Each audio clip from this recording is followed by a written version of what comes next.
Hello students, कैसे हैं आप सब। होप सो अच्छा आपकी रेस चल रही होगी। हाँ जी, आइए आज मैं आप लोगों को आईसीए के स्टडी मटेरियल से 4 AS कवर कराऊंगा। AS 17, AS 18, AS 24 and AS 25।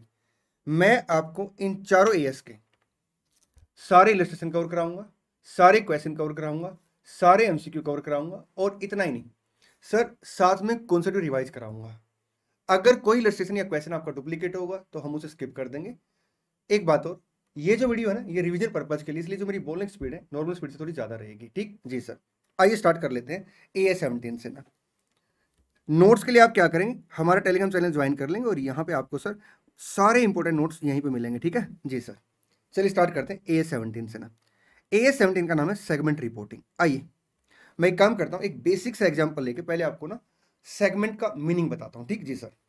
देखिए, अगर AS 17 की बात करें तो सर चार हमें मेजर काम करना होता है। सबसे पहले सेगमेंट को आइडेंटिफाई करना होता है, फिर सर हमें ये देखना होता है कि जो सेगमेंट है क्या वो रिपोर्टेबल है या नहीं है।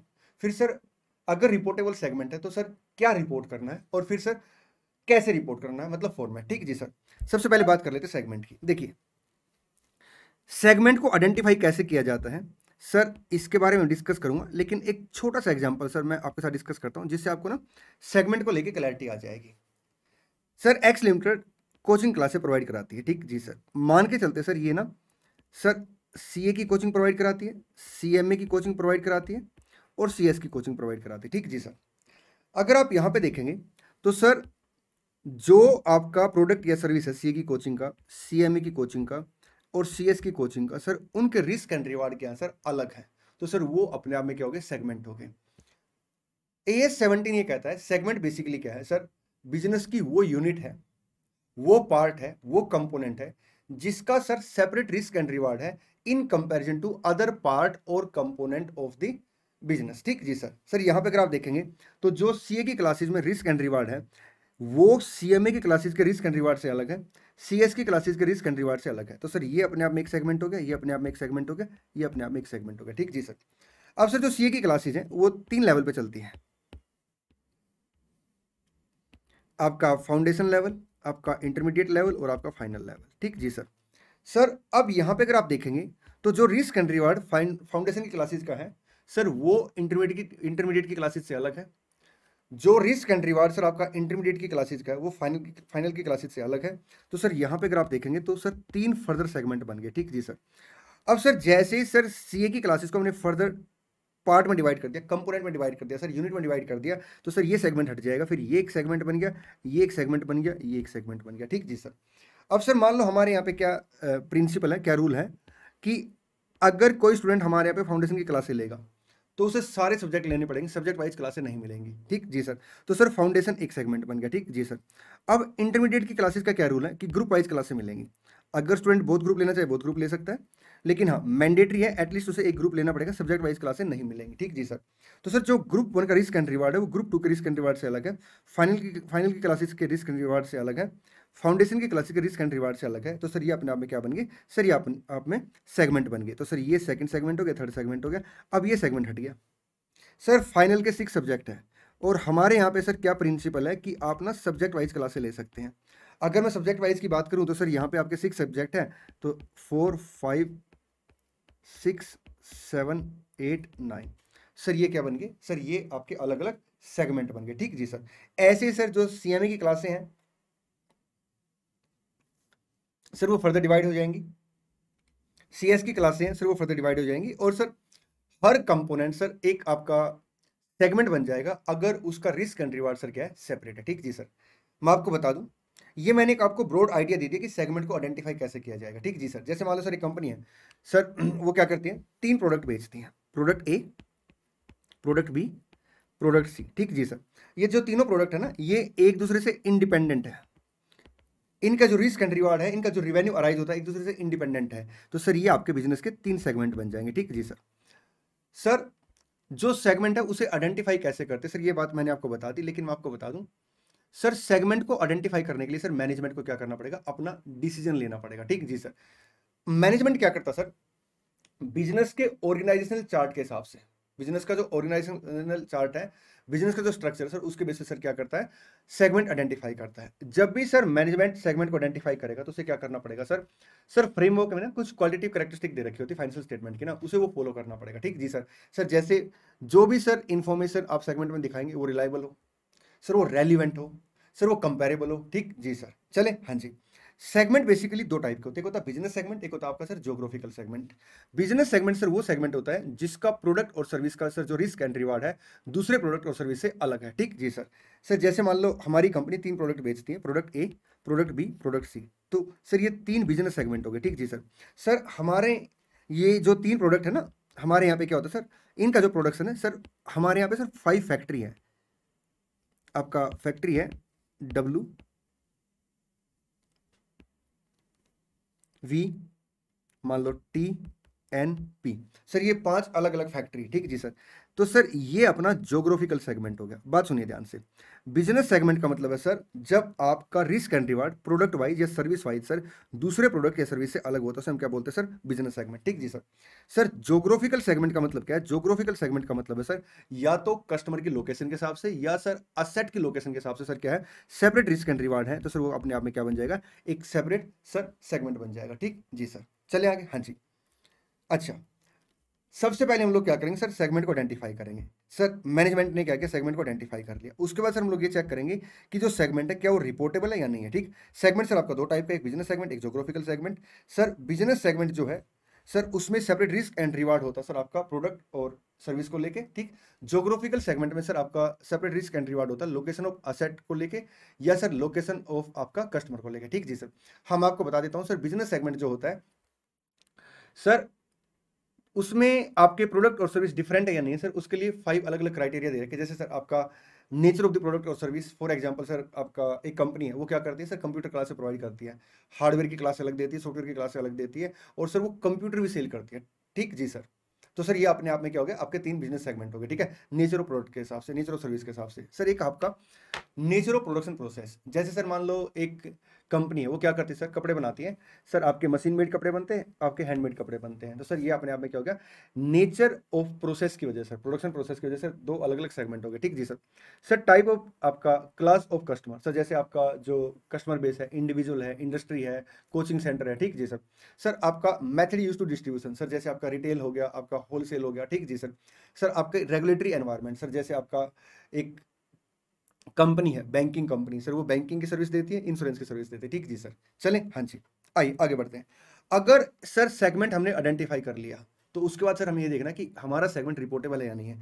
एग्जांपल के तौर पे सर जैसे मान लो अपने पास ना टोटल 10 सेगमेंट है, 1 से लेकर 10 तक। ठीक, क्या ये सारे रिपोर्टेबल होंगे? रिपोर्टेबल का मतलब क्या है कि सर देखिए, सेगमेंट आइडेंटिफाई करने के बाद हमें देखना पड़ेगा कि वो रिपोर्टेबल है या नहीं है। इट मींस क्या कि सर अगर वो रिपोर्टेबल तो उसके बारे में हमें चीजें रिपोर्ट करनी। ठीक जी सर। सर रिपोर्टेबल सेगमेंट को आइडेंटिफाई करने के लिए सर अपने 3 मेथड होते हैं सर। एक मेथड होता है on the basis of the limit. ठीक जी सर। लिमिट वाला मेथड ये कहता है कि आप क्या करेंगे सर, आप ना लिमिट चेक करेंगे। सबसे पहली लिमिट है कि सर जो सेगमेंट की रिवेन्यू है ना वो टोटल रिवेन्यू के 10% या उससे ज्यादा है। सेगमेंट की रिवेन्यू टोटल रिवेन्यू के 10% या उससे ज्यादा है, और रिवेन्यू में सर आपका एक्सटर्नल रिवेन्यू आएगी, इंटरनल रिवेन्यू आएगी। ठीक है जी सर। सेकंड वो कहता है सर जो सेगमेंट का रिजल्ट है ना वो टोटल रिजल्ट के 10% या उससे ज्यादा है। ठीक जी सर। अब यहाँ पे सर आपको क्या करना पड़ेगा, जब आप सेगमेंट का रिजल्ट आइडेंटिफाई करेंगे ना, प्लीज बात सुनना ध्यान से ना। एग्जांपल बना लेता हूँ सर, अपने 5 सेगमेंट है, मान लो 1 2 3 4 5। ठीक जी सर। सेगमेंट का रिजल्ट 10% या मोर है सर टोटल आपका रिजल्ट से। सर सेगमेंट 1 में लॉस है, सेगमेंट 2 में सर अपना प्रॉफिट है, सेगमेंट 3 में सर अपना लॉस है, सेगमेंट 4 में सर अपना प्रॉफिट है, सेगमेंट 5 में सर अपना प्रॉफिट है। अब वो ये कहता है कि आप एक काम करो, जो लॉस वाले सेगमेंट है उनका एग्रीगेट अमाउंट अलग निकालो। सर 510 आ गया। जो प्रॉफिट वाले सेगमेंट है उनका आप क्या करो सर, टोटल अलग निकालो। सर ये अपना आ गया 780। इसमें हायर कौन सा सर, 780। इसका 10% कितना आएगा, 78,000। जिस भी सेगमेंट का रिजल्ट इस रिस्पेक्टिव पॉजिटिव या नेगेटिव सर 78,000 या उससे ज्यादा, सर आपके लिए क्या बन जाएगा, रिपोर्टेबल। आपका 3 4 5 सर क्या बन गया, रिपोर्टेबल। ठीक जी सर। थर्ड वो कहता है सर कि जो सेगमेंट की एसेट है ना वो टोटल एसेट के सर 10% या उससे ज्यादा। ठीक जी सर। सर इसे हम बोलते हैं आपका on the basis of limit. Second होता है sir comparative method. Comparative method में बेसिकली क्या होता है सर, कंपैरेटिव मेथड में सर अगर कोई भी सेगमेंट ऐसा सेगमेंट है जिसने पिछले साल इमीडिएटली प्रीवियस ईयर में लिमिट क्वालिफाई की थी, इस बार अगर लिमिट क्वालिफाई नहीं की तो सर वो भी क्या बन जाएगा, रिपोर्टेबल सेगमेंट बन जाएगा। ठीक है जी सर। थर्ड वो कहता सर, देखिए क्या होता है, थर्ड को एक्सप्लेन करने से पहले एक एग्जांपल ले लेता हूँ सर। यहाँ पे अगर आप देखेंगे तो x limited company sir CA CMA CS की कोचिंग प्रोवाइड कराती थी और साथ में सर मान के चलते बैंक PO की कोचिंग भी प्रोवाइड कराती थी। ठीक जी सर। अब सर जो अभी आज के दिन जो हालात है ना सर, बैंक PO की जो हमारी कोचिंग है उससे जो रिवेन्यू आता है वो 10% से कम है, उसका रिजल्ट 10% से कम है, उसकी असेट से 10% ऑफ टोटल असेट से कम है सर।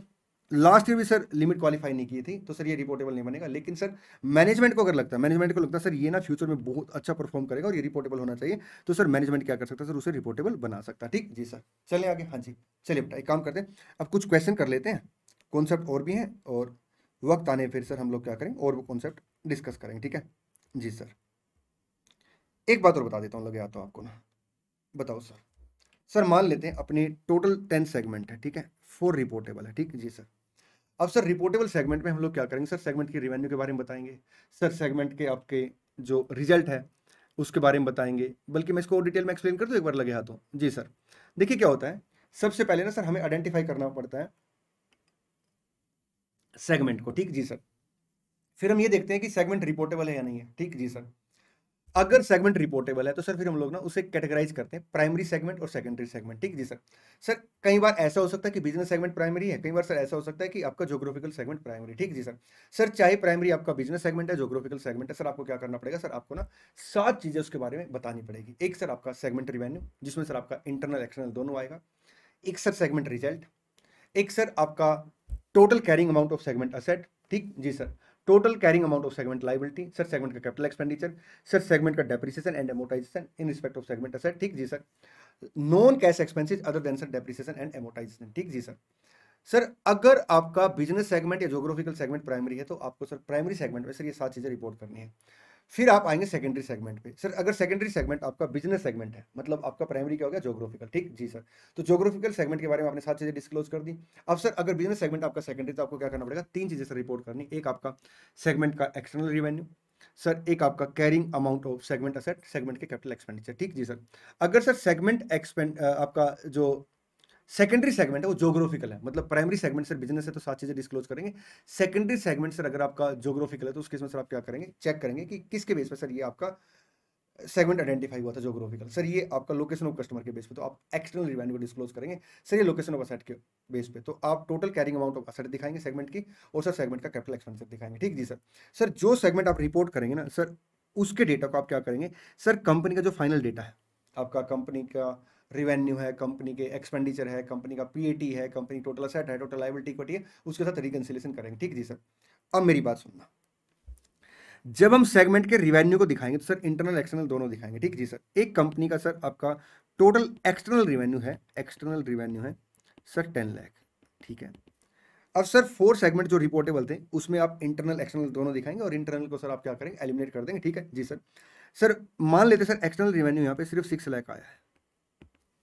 AS 17 ये कहता है कि जो आपके रिपोर्टेबल सेगमेंट है ना, एटलीस्ट वो 75% ऑफ एक्सटर्नल रिवेन्यू को कवर करेंगे। अगर वो sir at least 75% of external revenue को कवर नहीं करते तो मोर सेगमेंट हम क्या करेंगे, रिपोर्टेबल बना देंगे। ठीक है जी सर। चलिए बेटा, बहुत सारी बातें हो गई डिस्कस, मोटी मोटी बात करें तो सर एक फॉर्मेट रह गया और एक दो चीजें और रह गई हैं। अब जैसे जिस वैरायटी के क्वेश्चन आएंगे सर मैं उस वैरायटी के हिसाब से आपको कॉन्सेप्ट एक्सप्लेन कर दूंगा। ठीक है जी सर।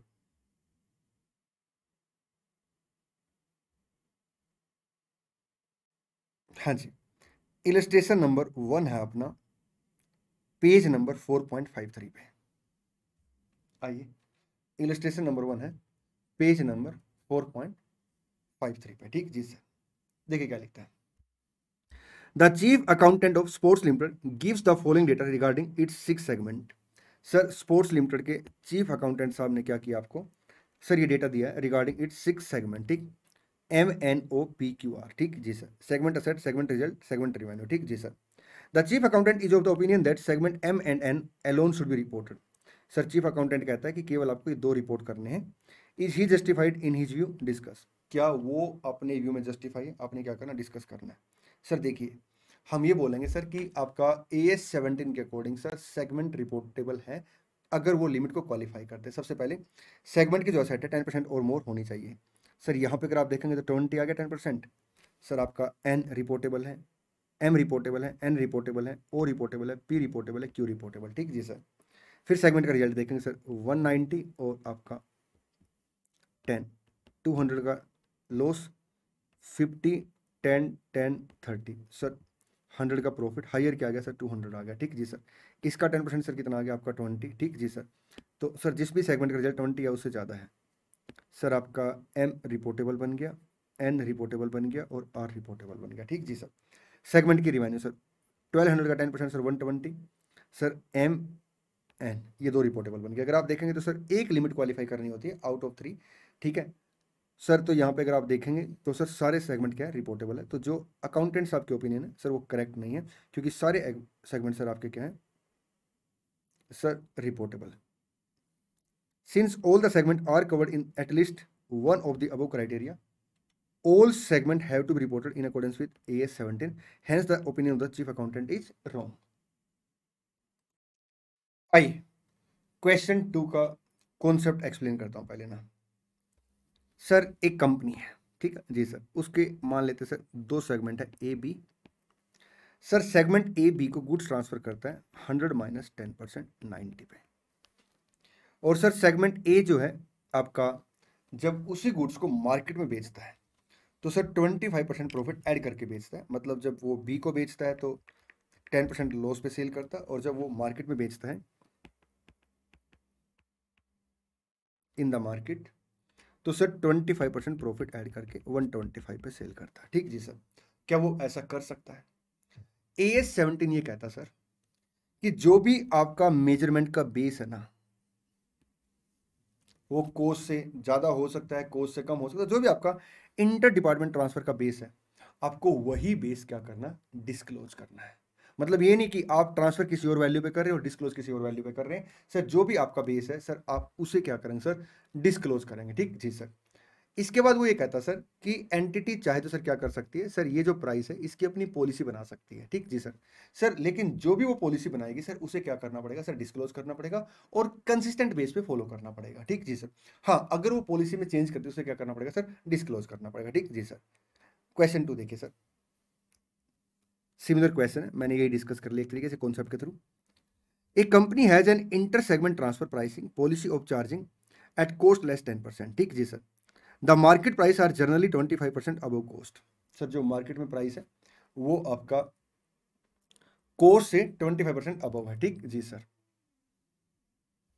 आगे देखिए क्या लिखते हैं।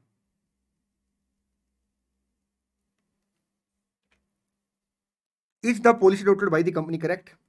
AS 17 segment reporting require that inter-segment transfer should be measured on the basis that the enterprise actually used to price this transfer. Sir जो भी वो ट्रांसफर पे प्राइस रखती है आपने उसी को डिस्क्लोज करना। The basis of pricing inter segment transfer and any change therein should be disclose in the financial statement. Sir जो भी आपका बेस है इंटर सेगमेंट ट्रांसफर का और सर अगर उसके अंदर कोई चेंज है तो आपको डिस्क्लोज करना। ठीक। Hence enterprise can have its own policy for pricing inter segment transfer and hence inter segment transfer may be based on cost, below cost और मार्केट प्राइस। सर उसका कोई भी बेस हो सकता है। ठीक। लेकिन जो भी बेस फॉलो करें, however which ever is policy is followed the same should be disclose and applied consistently. Sir उसे क्या करना पड़ेगा, उसे डिस्क्लोज करना पड़ेगा और कंसिस्टेंट बेस पर सर उसे क्या करना पड़ेगा सर, फॉलो करना पड़ेगा। ठीक जी sir. Therefore, in the given case, inter-segment transfer pricing policy adopted by the company is correct if followed consistently. ठीक जी सर। चलिए आगे बढ़ते हैं sir. Illustration number 3, Messrs XYZ Limited has 3 segment namely X, Y and Z. Sir आपके जो XYZ limited company है उसके 3 सेगमेंट है X, Y और Z। ठीक। The total asset of the company are 10 crore. ठीक है सर। ध्यान रखना जो सेगमेंट के असेट होते हैं ना उसमें सर क्या क्या आता है सर, उसमें आता है आपका सेगमेंट की फिक्स असेट और नेट करंट असेट। ठीक जी सर। सर सेगमेंट असेट में क्या क्या नहीं आता सर, आपका इनकम टैक्स असेट नहीं आती, डेफर्ड टैक्स असेट नहीं आती सर, आपका एडवांस इंटरेस्ट नहीं आता, हेड ऑफिस की असेट नहीं आती। ठीक जी सर। हाँ अगर मान लो कोई असेट कॉमनली आप 2 और मोर सेगमेंट में यूज करें तो सर आप उसे एलोकेट कर लेंगे, लेकिन हेड ऑफिस के असेट को सर आप एलोकेट भी नहीं करेंगे। ठीक जी sir. The total asset of the company are 10 crore. ठीक है। Segment X has 2 crore, Y आपका 3 crore and segment Z sir 5 crore. X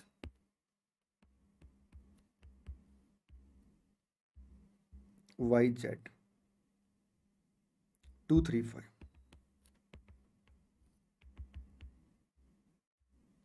and अच्छा and Z 5 crore. Deferred tax asset include in the asset of each segment और X का sir deferred tax asset include है 0.5, Y 0.4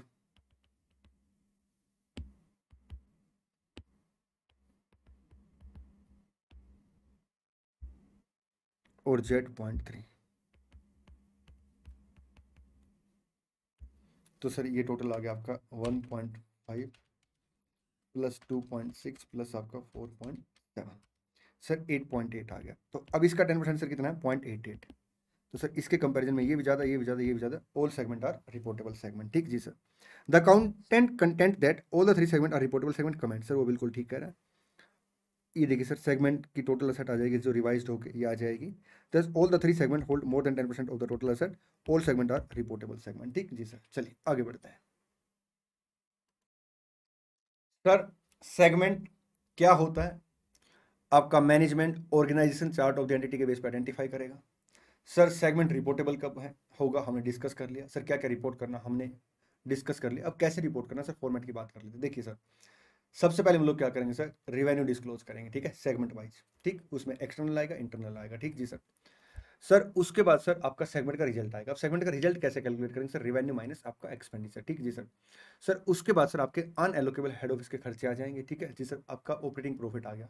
ध्यान देना please, जो भी interest expenses और इनकम सर आप उसे क्या करेंगे अलग से डिस्क्लोज करेंगे एज ए टोटल के कॉलम में।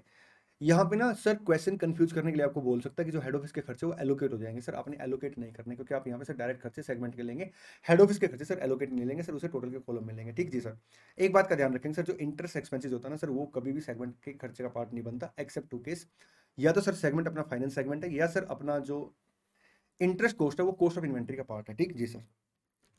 अच्छा उसके बाद सर आपका प्लस माइनस आपका इंटरेस्ट इनकम इंटरेस्ट एक्सपेंसेस आ जाएगा टोटलिटी में, ठीक जी सर। आपका प्रॉफिट बिफोर एक्स्ट्राऑर्डिनरी आइटम आ गया, plus minus sir extraordinary item आ गया, प्रॉफिट बिफोर टैक्स आ गया सर, प्लस माइनस आपका टैक्स का इंपैक्ट आ जाएगा जिसमें करंट ईयर प्रोविजन है, डेफर्ड टैक्स है, ठीक जी सर। आपका अर्लियर ईयर टैक्स का इंपैक्ट है सर, आपका प्रॉफिट आफ्टर टैक्स आ जाएगा, ठीक। फिर हमें सर अदर इन्फॉर्मेशन डिस्क्लोज करनी होती है, एक तो सेगमेंट की असेट, फिर उसमें सर हम लोग क्या करेंगे अनएलोकेबल हेड ऑफिस के सेट जोड़ देंगे, ठीक। फिर सेगमेंट की लायबिलिटी सर उसमें हम क्या करेंगे अनएलोकेबल हेड ऑफिस की लायबिलिटी जोड़ देंगे, ठीक जी सर। सर सेगमेंट का कैपिटल एक्सपेंडिचर अलग से डिस्क्लोज करेंगे सर, सेगमेंट का डेप्रिसिएशन अलग से डिस्क्लोज करेंगे, सेगमेंट के नॉन कैश एक्सपेंसेस अलग से डिस्क्लोज करेंगे, ठीक जी सर। चलिए इलस्ट्रेशन नंबर 4। आप एक काम और करें, एक बार ना क्वेश्चन पढ़ें वीडियो को पॉज करके, ताकि सर आपको और अच्छे से क्लैरिटी आए। हालांकि मैं भी क्वेश्चन बिल्कुल धीरे धीरे पढ़ूंगा, लेकिन मैं ये चाहता हूं सर आप हर इलस्ट्रेशन से पहले एक बार क्वेश्चन खुद से पढ़ें, ठीक जी सर। चलिए शुरू करें। हाँ जी, prepare a segmental report for publication in diversifier limited. Sir आपने क्या करना, सर सेगमेंट रिपोर्ट बनानी है for publication in diversifier limited from the following detail of the company, 3 division and the head office, ठीक। फोर्जिंग सोप डिवीजन सर आपका एक ये business segment है। Sale to bright bar division sir आप इसे क्या करेंगे अलग से दिखाएंगे, अदर डोमेस्टिक सेल सर अलग से दिखाएंगे, ठीक है जी सर। एक सेकंड एक second, sale to bright bar division sir आपका ये इंटर डिपार्टमेंट ट्रांसफर है, मतलब इंटर आपका सेगमेंट ट्रांसफर है, ठीक जी सर। तो इंटरनल रिवेन्यू में आ जाएगा। Other domestic sale export sale sir ये आपके सर आपके एक्सटर्नल सेल में आ जाएंगे, लेकिन सर हमें एक्सपोर्ट सेल अलग से दिखानी होती है, तो यहाँ पे अदर डोमेस्टिक सेल और एक्सपोर्ट सेल हम क्या करेंगे सर अलग से डिस्क्लोज करेंगे, ठीक जी sir. Bright bar division sir आपका sale to fitting division inter transfer है। Export sale to Rwanda sir ये आपका बाहर की सेल है, सर अलग से दिखाएंगे external revenue. Fitting division export sale to Maldives, ठीक जी sir. Sir pre tax operating result आगे सेगमेंट के। Head office cost reallocated sir हम इसे टोटल टीम लिखेंगे, प्लीज ध्यान देना, बच्चा यहाँ पे गलती कर देता है, वो क्या करता है सर इसे एलोकेट करके दिखा देता है कि हाँ एलोकेशन दे रखा है, सर हम इसे टोटल टीम दिखाएंगे, ठीक जी सर। इंटरेस्ट कोस्ट टोटल टीम दिखाएंगे। सर आपका जो फिक्स्ड असेट है हम सेगमेंट वाइज दिखाएंगे, और फिर सर हेड ऑफिस की जो असेट है उसे सर आपका अलग से टोटल के कॉलम में दिखाएंगे। पहले ये दिखाएंगे सर, इसे अलग से टोटल कॉलम में दिखाएंगे, ठीक। Net current asset sir asset के साथ सर अलग से दिखाएंगे सेगमेंट वाइज, और फिर सर इसे टोटल के कॉलम में दिखाएंगे, ठीक। Long term liability sir segment wise liability दिखाएंगे, इसे सर अलग से टोटल के कॉलम में दिखाएंगे, ठीक जी सर। चलिए शुरू करें। हाँ जी आइए, सबसे पहले सर हम लोग क्या करेंगे सर सेगमेंट की रिपोर्ट करेंगे, ठीक जी सर। पर्टिकुलर्स आ जाएगा आपका। डिवीजन सर कौन कौन सा है आपका? Forging shop division, bright bar division और फिटिंग डिवीजन, ये 3 सेगमेंट हो गए। फिर इंटर सेगमेंट एलिमिनेशन का एक कॉलम आ जाएगा सर, कंसोलेशन का कॉलम आ जाएगा। ठीक जी सर, यहाँ देखिए सर, पर्टिकुलर्स आपका डिवीजन, आपका इंटर सेगमेंट एलिमिनेशन, कंसोलिडेशन। ठीक जी सर, यहाँ पे अगर आप देखेंगे तो सर आपका फोर्जिंग सोप आ गया, ब्राइट बार आ गया और फिटिंग आ गया, ये सेगमेंट वाइज इन्फॉर्मेशन आ गई। ठीक, सबसे पहले क्या आएगा सर? सेगमेंट की रिवेन्यू सर, सेल आएगी। ठीक सर, सेल में ये आपकी एक्सटर्नल सेल आ गई, ये आपका इंटरनल है, एक्सटर्नल है, एक्सटर्नल है, ये इंटरनल। ठीक जी सर, ये देखिए sir, domestic export, external sale, ये इंटरनल सेल। सर ये अगर आप देखेंगे इसका टोटल सर हम यहाँ पे क्या करेंगे, एलिमिनेट कर देंगे, ये सर फाइनल सेल आ गई। ठीक जी सर। सर फिर सेगमेंट के रिजल्ट, सेगमेंट के रिजल्ट अगर आप देखेंगे तो सर आपका है 240 30 -12 नेट। सर हेड ऑफिस के जो खर्चे हैं 72 + 36 + 36 सर 144। उसके बाद सर आपका इंटरेस्ट कोस्ट सर आपका 16 से आ गई, प्रॉफिट आ गया। अदर इन्फॉर्मेशन में सर आपका fix asset, net current asset segment wise, ये टोटल सेगमेंट के सेट आ गई। अनएलोकेटेड कॉर्पोरेट सेट आ गई, हेड ऑफिस के सेट। सेगमेंट की लाइबिलिटी आ गई सर, अनएलोकेटेड कॉर्पोरेट लाइबिलिटी आ गई। ठीक जी सर। अब सर यहाँ पे अगर आप देखेंगे तो प्राइमा फेसी सर अगर ये इन्फॉर्मेशन देखें तो सर ये आपका प्रोडक्ट वाइज है, मतलब सर ये आपका बिजनेस सेगमेंट प्राइमरी हो गया। ठीक जी सर। तो सर अगर बिजनेस सेगमेंट प्राइमरी होगा तो ज्योग्राफिकल सेगमेंट हमें देखना पड़ेगा। अब ज्योग्राफिकल सेगमेंट सर या तो लोकेशन ऑफ कस्टमर के बेस हो सकता है, लोकेशन ऑफ असेट के बेस पे। सर यहाँ पे लोकेशन ऑफ असेट के बारे में ज़्यादा इन्फॉर्मेशन नहीं दे रखी, लेकिन हाँ लोकेशन ऑफ कस्टमर के बारे में इन्फॉर्मेशन दे रखी, जैसे export sale, domestic sale, export sale to Rwanda, export sale to Maldives. इसका मतलब सर क्या है कि जो ज्योग्राफिकल सेगमेंट आपका लोकेशन ऑफ कस्टमर के बेस पे, तो हम लोग क्या करेंगे सर, एक्सटर्नल सेल को सर ज्योग्राफिकली दिखा देंगे। ठीक जी सर। चलिए, तो यहाँ पे अगर आप देखेंगे तो geographical market wise sir sale revenue, ये होम सेल, डोमेस्टिक सेल आ गया, एक्सपोर्ट सेल आ गई, एक्सपोर्ट टू रवांडा आ गया, एक्सपोर्ट टू मालदीव आ गया और कंसोलिडेटेड आ गया सर। आगे बढ़ते हैं, illustration 5। Microtek limited produce battery for scooter, car, truck and specialised battery for inverter and UPS. How many segment should it have and why? देखिए sir, देखने में सर ये सारे प्रोडक्ट आपके बैटरी हैं, लेकिन सर हर वो प्रोडक्ट और सर्विस जिसका रिस्क एंड रिवार्ड दूसरे प्रोडक्ट या सर्विस से अलग है सर, वो अपने आप में एक सेपरेट सर आपका सेगमेंट माना जाएगा। ठीक जी सर। अब सर जो बैटरी होगी स्कूटर के लिए, कार के लिए, ट्रक के लिए, ठीक है, मतलब मैं कह सकता हूँ सर आपका ऑटोमोबाइल इंडस्ट्री के लिए। ठीक जी सर। और जो बैटरी सर आपके इन्वर्टर और यूपीएस के लिए होगी सर, उन वो बैटरियाँ सर अलग होंगी, उनमें से रिस्क फैक्टर अलग होंगे। मैं आपको एक बड़ा प्रैक्टिकल एग्जांपल देता हूँ। हुआ क्या, हमने अपने क्लासरूम में ना आपका इन्वर्टर लगा रखा था, ठीक है। तो सर वो इन्वर्टर ना थोड़ा जल्दी मतलब उसकी बैटरी है ना, जैसे 3 साल लाइफ होती है जनरली, सर वो 3 साल से पहले ख़राब हो गई, ठीक है। तो जिन्होंने हमारा इन्वर्टर लगा रखा था, हमने उनसे बात की, भाई साहब इसमें ये ऐसे ऐसे क्या हुआ? वो कहता है कि सर यहाँ पे लाइट जाती है। हमने कहा जी लाइट बड़ी रेयरली जाती है, ठीक है जी सर। तो वो कहता है कि जो इन्वर्टर की बैटरी होती है ना, उनकी लाइफ ज़्यादा अच्छी होती है जहाँ पे लाइटें रूटीन में जाती है लेकिन कम जाती है। जैसे मान लो आउट ऑफ 24 आवर 22 आवर अगर लाइट चलती है, ठीक है, तो बैटरी अच्छी चलेगी। ठीक, बैटरियां इन्वर्टर की ज़्यादा वहाँ पे ख़राब होती हैं जहाँ पे लाइट या तो 24 आवर रहती है या जहाँ पे कट ज़्यादा लेती है, क्योंकि ज़्यादा कट लेगी तो रिचार्ज नहीं हो पाएगा, चार्ज नहीं हो पाएगा। ठीक है जी सर। और अगर मान लो अगर 24 आवर लाइट रहेगी तो सर वो बैटरी कभी ओपन खाली नहीं हो पाएगी, ठीक है। तो कहीं ना कहीं क्या है, आपका बैटरी की लाइफ पे इफेक्ट पड़ता है।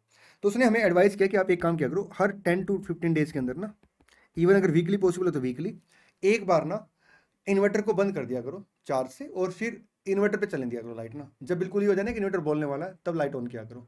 इससे क्या होगा कि इन्वर्टर की लाइफ ज़्यादा चलेगी। अब मेरी बात समझिए, मैं आपको क्या बताना चाह रहा हूँ सर, हम समझिए आप ये बताना चाह रहे हो कि जो आपका इन्वर्टर और यूपीएस की बैटरी है सर, उनका रिस्क फैक्टर बिल्कुल अलग है। जैसे पावर कंडीशन, लिविंग स्टैंडर्ड, ठीक, इनके बेस पर सर डिपेंड करता है इन्वर्टर और यूपीएस की लाइफ। ठीक जी सर। और सर जैसे आपका जो ऑटोमोबाइल बैटरी है सर, वो अफेक्ट होती है गवर्नमेंट पॉलिसी से, रोड कंडीशन कैसी है, ऑटोमोबाइल की सर क्वालिटी कैसी है। ठीक जी सर। तो सर यहाँ पे आपके दो बिजनेस सेगमेंट बन जाएंगे, एक ऑटोमोबाइल बैटरी और एक आपका sir battery for inverter and UPS. ठीक है जी सर, चलिए आगे बढ़ते हैं।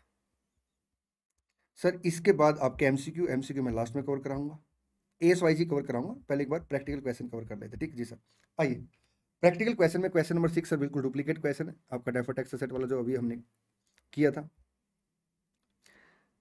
सर क्वेश्चन 7 सर बहुत प्यारा क्वेश्चन, हालांकि थ्योरेटिकल क्वेश्चन है, लेकिन मैं इस क्वेश्चन के बारे में बताऊं, मैंने सर कहीं ना कहीं इस क्वेश्चन को पहले एक्सप्लेन कर दिया है। सर आपने कब एक्सप्लेन किया बेटा? स्टार्टिंग में जब मैं आपको ये एक्सप्लेन कर रहा था ना कि आप सेगमेंट को आइडेंटिफाई कैसे करेंगे, तो मैंने आपको सेगमेंट को आइडेंटिफाई करने के लिए सर एग्जांपल बताया, फिर मैंने बताया था कि ये मैनेजमेंट का डिसीजन होता है। मैनेजमेंट सर जब जजमेंट लेता है ना कि आप किसी बिजनेस सेगमेंट मानेंगे, किसी जोग्राफिकल सेगमेंट मानेंगे, तो सर वो कुछ फैक्टर ध्यान रखता है, जैसे सर आपका qualitative characteristic of the financial statement as per the framework, sir information relevant हो, रिलायबल हो, आपका सर कंपेरेबल हो। ठीक जी सर, आइए क्वेश्चन 7 पढ़ते हैं। Company A is engage in the manufacture and sale of product. Sir company A जो है वो एंगेज है मैन्युफैक्चर करने में और प्रोडक्ट को सेल करने में। ठीक जी sir, which constitute two distinct business segment. Sir जिसके दो बिजनेस सेगमेंट है। ठीक, the product of the company are sold in the domestic market only. Sir वो केवल डोमेस्टिक मार्केट में प्रोडक्ट जो है बिकते हैं। ठीक जी sir, the management information system of the company is organised in to reflect operating information by two broad market segment, rural and urban. ठीक, beside the two business segment how should company identify geographical segment. Sir geographical segment कैसे identify करेगी? Sir देखिए company location of asset और location of customer के basis पर identify करती है, लेकिन सर मान लो सर लोकेशन ऑफ कस्टमर अलग है लेकिन रिस्क एंड रिवार्ड अगर सिमिलर है तो सर वो आपका एक ही सेगमेंट माना जाएगा। आगे कहते हैं do geographical segment exist with in the same country. Sir कोई जरूरी नहीं है। सर एक कंट्री में दो सेगमेंट हो सकते हैं, सर एक कंट्री में एक सेगमेंट हो सकता है। ठीक जी सर, अलग अलग कंट्रियों में सर आपका अलग सेगमेंट हो सकते हैं, और इवन ऐसा हो सकता है सर कि मान लो दो कंट्रियों में रिस्क कंट्री वाइड बिल्कुल सिमिलर है तो सर वो एक सेगमेंट बन सकता है। सर जब भी मैनेजमेंट क्या करेगा सर सेगमेंट को आइडेंटिफाई करेगा तो सर वो आपका qualitative characteristic of framework check करेगा, जैसे आपका इन्फॉर्मेशन शुड बी रिलायबल हो, रेलिवेंट हो, कंपेरेबल हो। ठीक, ये सारी बातें आपने लिखनी है, explain in the line with the provision of AS17। ठीक जी सर, इसका सोल्यूशन एक बार आप रेफर कर लेना। सर जो थीम है सोल्यूशन की वो मैंने आपको एक्सप्लेन कर दी है। ठीक, चलिए question number 8। PK limited has identified business segment as its primary reporting format. ठीक है, it has identified India, US and UK as 3 geographical segment. ठीक है, it sell its product in the Indian market which constitutes 70% of the company से, 25% is sold in US से, okay, and the balance is sold in UK sir 5%। तो sir ये आपका segment reportable नहीं होगा क्योंकि सर जो रिवेन्यू वाला क्राइटेरिया है वो पूरा नहीं किया। हाँ बाकी अगर कोई और क्राइटेरिया पूरा करता है असेट का या रिजल्ट का तो सर सेगमेंट आपका रिपोर्टेबल हो जाएगा। ठीक, each PK limited as part of its geographical secondary segment information required to disclose segment revenue from export sale where such sale are not significant. नहीं सर, आपका यूके के लिए नेसेसरी नहीं है लेकिन बाकी में सर उसे डिस्क्लोज करना पड़ेगा। ठीक है जी सर, आइए मैं इसका सॉल्यूशन रीड करा देता हूँ आपको। एज पर AS17 ई primary format of an enterprise for reporting segment information business segment, तो सेकेंडरी सर क्या हो जाएगी सर आपका जोग्राफिकल, और जोग्राफिकल अगर कस्टमर की लोकेशन के बेस पर सर हमें क्या करना पड़ेगा एक्सटर्नल रिवेन्यू बतानी पड़ेगी। ठीक, it should also report segment revenue from external customer by geographical area based on the geographical location of the its customer for ई geographical segment whose revenue from sale to external customer is 10% और more of the enterprise revenue. ठीक जी sir, therefore, for the purpose of disclosing secondary segment information, PK Limited is not required to disclose segment revenue from export sale to UK, since that segment does not meet the 10% or more of the enterprise revenue threshold. However, other secondary segment information as AS17 should be disclosed in respect of this segment if the threshold prescribed in AS17 are met. ठीक जी sir, चलिए question number 9 पढ़ेंगे।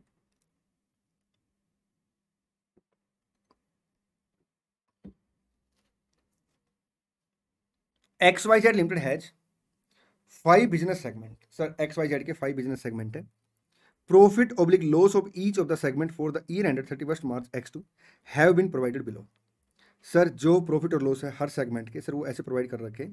You are required to identify from the following whether reportable segment are और not reportable segment on the basis of the profitability test. Sir profitability test के हिसाब से sir आपको identify करना है। ठीक जी सर, सर प्रॉफिटेबिलिटी टेस्ट में हम लोग क्या करते हैं, जो लॉस वाले सेगमेंट है उनका एग्रीगेट अलग निकालते हैं, प्रॉफिट वाले सेगमेंट का एग्रीगेट रिजल्ट अलग निकालते हैं, फिर सर जो हायर होता है उसके 10% सर इंडिपेंडेंट रिजल्ट को कंपैरिजन करते हैं। ठीक जी सर। आपका 225, 50, 250, 300। मैं आपको बता दूं मेरी कैलकुलेशन बहुत अच्छी है, लेकिन मैं फिर भी कैलकुलेटर यूज करता हूँ और आपको भी एडवाइस ये करूंगा कि आप कैलकुलेटर हमेशा यूज करें, क्योंकि एग्जाम में पता क्या होता है सर, कई बार सिली मिस्टेक हो जाती है, इसलिए प्लीज आप हमेशा कैलकुलेटर पे कैलकुलेशन करें। ठीक जी सर। हायर ही आ गया 30 आ गया 10%, तो सर 30 से अब कौन कौन सा आ गया आपका, ए, सी और ई, ए, सी और ई। ठीक जी सर। चलिए आगे बढ़ते हैं। ABC Limited has 5 segments, namely A, B, C, D, and E. The profit oblique loss of the each segment for the year ended 31st March X2 is as follows. Identify the reportable segment. Sir आपका similar type का question है। 6800, 780 plus आपका 1500 plus आपका sir 6000, sir 8280, 10%, 828, BCDE। ये देखिए sir BCDE। ठीक जी sir. Sir कई बार परसेंटेज निकाल देता क्वेश्चन, कई बार सर आपका एब्सोल्यूट अमाउंट के साथ कंपैरिजन करता है। आप परसेंटेज भी जरूर लिख के आ जाए एग्जाम में, कोई बुराई नहीं। ठीक जी sir. Heavy goods limited has 6 segment, namely L to Q। ठीक, LMNO PQ। The total revenue internal and external, profit और loss and asset are set out below. ठीक जी sir. Heavy goods limited need to determine how many reportable segment it has. You are required to advise heavy goods limited as per the criteria defined in AS17। Sir सबसे पहले क्या करेंगे sir, segment की revenue, total revenue का 10% या उससे ज़्यादा होनी चाहिए। ठीक है जी सर। हम लोग यहाँ पे टोटल करेंगे सर, क्योंकि रिवेन्यू में आपका एक्सटर्नल इंटरनल दोनों रिवेन्यू आ जाएगी। ठीक जी सर। तो 4200, 12300, 16500, 3500, 7750, 11250, 1000 प्लस 3500, 4500, 5250, 500 प्लस आपका 5500, 6000, सर आपका 1200 प्लस 1050, 2250, सर आपका टोटल आ गया 10400 प्लस 35350, सर 45750। तो सर इसका 10% या उससे ज़्यादा सर सेगमेंट की रिवेन्यू होनी चाहिए, 4575 या उससे ज़्यादा। सर ये 4 सेगमेंट आपके रिपोर्टेबल बन जाएंगे। ठीक जी सर। लेकिन सर यहाँ पे अगर आप सॉल्यूशन देखेंगे तो इन्होंने परसेंटेज निकाल रखे हैं, कोई बात नहीं, हम भी परसेंटेज निकाल देते, कोई बात नहीं। ठीक जी सर। एग्जाम में हम कोई भी रिस्क लेकर नहीं चलेंगे सर कि हमारे मार्क्स कट जाएं। 16500 डिवाइड बाई 45750, सर आपका 36.07% डिवाइड बाई 45750, सर 24 पॉइंट आपका 59%, सर आपका 9.83%, 84 आ जाएगा। 11.48%, 13.11%, 4.92 है, एक बार राउंडिंग ऑफ देख लेते हैं, 1 ही आ जाएगा। ठीक जी सर। चलिए ये अगर आप देखेंगे तो ये परसेंटेज इन्होंने निकाल रखी है।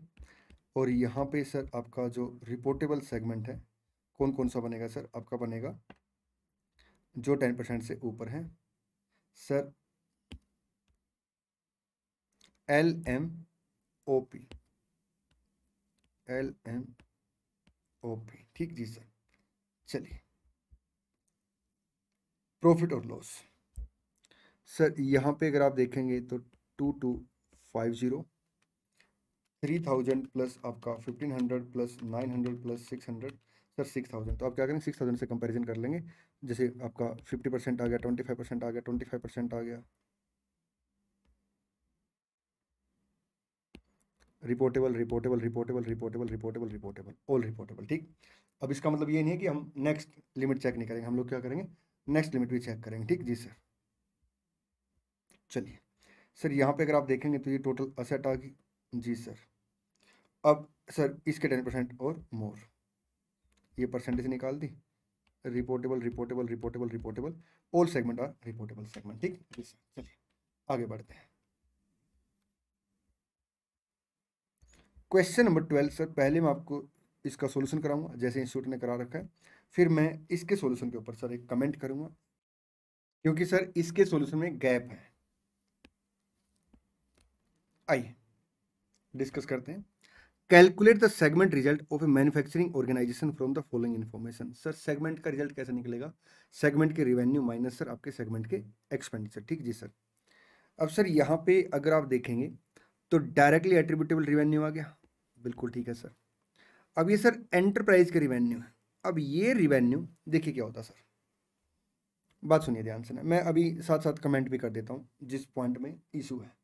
देखिए सर होता क्या है सर, जब आप सेगमेंट के रिवेन्यू आइडेंटिफाई करेंगे ना तो सर AS17 ये कहता है कि रिवेन्यू में सर आपका इंटरनल रिवेन्यू और एक्सटर्नल रिवेन्यू दोनों आएंगे। ठीक जी सर। जब आप रिवेन्यू आइडेंटिफाई करेंगे तो सर रिवेन्यू में आपका नहीं आएगा अगर कोई एक्स्ट्रा ऑर्डिनरी इनकम है, सर आपका इंटरेस्ट और डिविडेंड इनकम है, gain on sale of PP या इन्वेस्टमेंट है। लेकिन सर मान लो हमने क्या किया सर, दो सेगमेंट को मिला के सर एक एक्टिविटी की और सर यहाँ पे जो रिवेन्यू हुई सर हम इसे एलोकेट कर देंगे। ठीक जी सर। अब सर यहाँ पे अगर आप देखें तो ये एंटरप्राइज रिवेन्यू लिखा, अब ये एंटरप्राइज का कौन सा रिवेन्यू है सर, क्या ये डायरेक्ट रिवेन्यू है? इट मीन्स क्या है कि सर इस रिवेन्यू में तीनों इन्वॉल्व थे डायरेक्टली, अगर हाँ तो फिर तो आप इसे एलोकेट कर देंगे।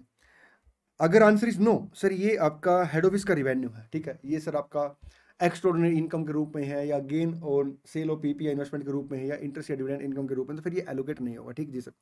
इंस्टीट्यूट ने ना सर यहाँ पे क्या किया, इसे एलोकेट तो कर दिया 5:4 के रेशो में, ये देखिए, लेकिन सर ये नहीं बताया इसका बेस क्या है। तो हम लोग एक काम करेंगे सर, एक नोट लिख के आ जाएंगे, फिर उसके बाद सर और क्लैरिटी आ जाएगी इसमें। नोट 1 लिखेंगे, in the given question it is assumed that in the given question it is assumed that enterprise revenue is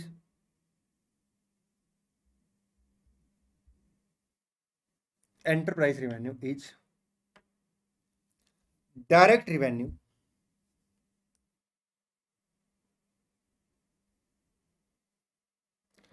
by all segment earned in a combined activity, ठीक जी सर। चलिए ये point था sir यहाँ पे ना। अच्छा ये आपके इंटर सेगमेंट आ जाएंगे, ये इंटर सेगमेंट रिवेन्यू आ गया, टोटल रिवेन्यू आ गया। ऐसे सर ऑपरेटिंग एक्सपेंसेस है, अब सर ऑपरेटिंग एक्सपेंसेस ये डायरेक्ट हो गए। अब सर ये जो एक्सपेंडिचर है, अगर ये हेड ऑफिस के एक्सपेंडिचर है तो सर हम एक्सपेंडिचर में से कंसीडर नहीं करेंगे सेगमेंट वाइज, इसे हम टोटलिटी में दिखाएंगे। ठीक, लेकिन सर इंस्टीट्यूट ने यहाँ पे एलोकेट कर रखा है तो आप क्या करेंगे सर, सेम नोट यहाँ पे डाल देंगे कि ये जो एंटरप्राइज के एक्सपेंडिचर है ये कंबाइंड एक्सपेंडिचर है और डायरेक्टली सर रिवेन्यू यहाँ इन एक्सपेंडिचर को इनक्लूड करके सर सेगमेंट ने क्या किया, कंबाइंड वे में सर जनरेट की। ठीक जी सर। तो सर इसे हम क्या करेंगे, एलोकेट कर देंगे। सर ये आपके जो सेगमेंट इंटरनल सेगमेंट रिवेन्यू थे उसके खर्चे हो गए, तो सर ये आपका सेगमेंट का रिजल्ट आ जाएगा। ठीक जी सर। चलिए इसी के साथ सर अपने AS17 के क्वेश्चन समाप्त होते हैं। अब चलते हैं सर MCQ पे।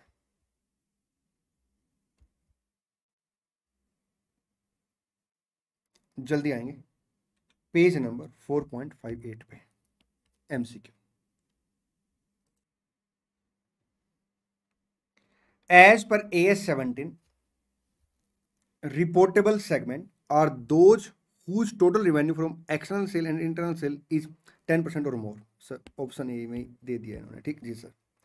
विच of the following statement is correct, sir आपने करेक्ट स्टेटमेंट बतानी है। Management has a description to include a segment as a reportable segment even if it pass the 10% materiality test, sir अगर materiality test pass कर लिया तो वो mandatory हो गया। जी सर, तो ये इनकरेक्ट हो गया। Management has a description to include any segment as a reportable if it fail the 12%, sir 12% materiality test नहीं, 10% मेटलिटी टेस्ट फेल करता तो मैनेजमेंट सर उसे इंक्लूड कर सकता है।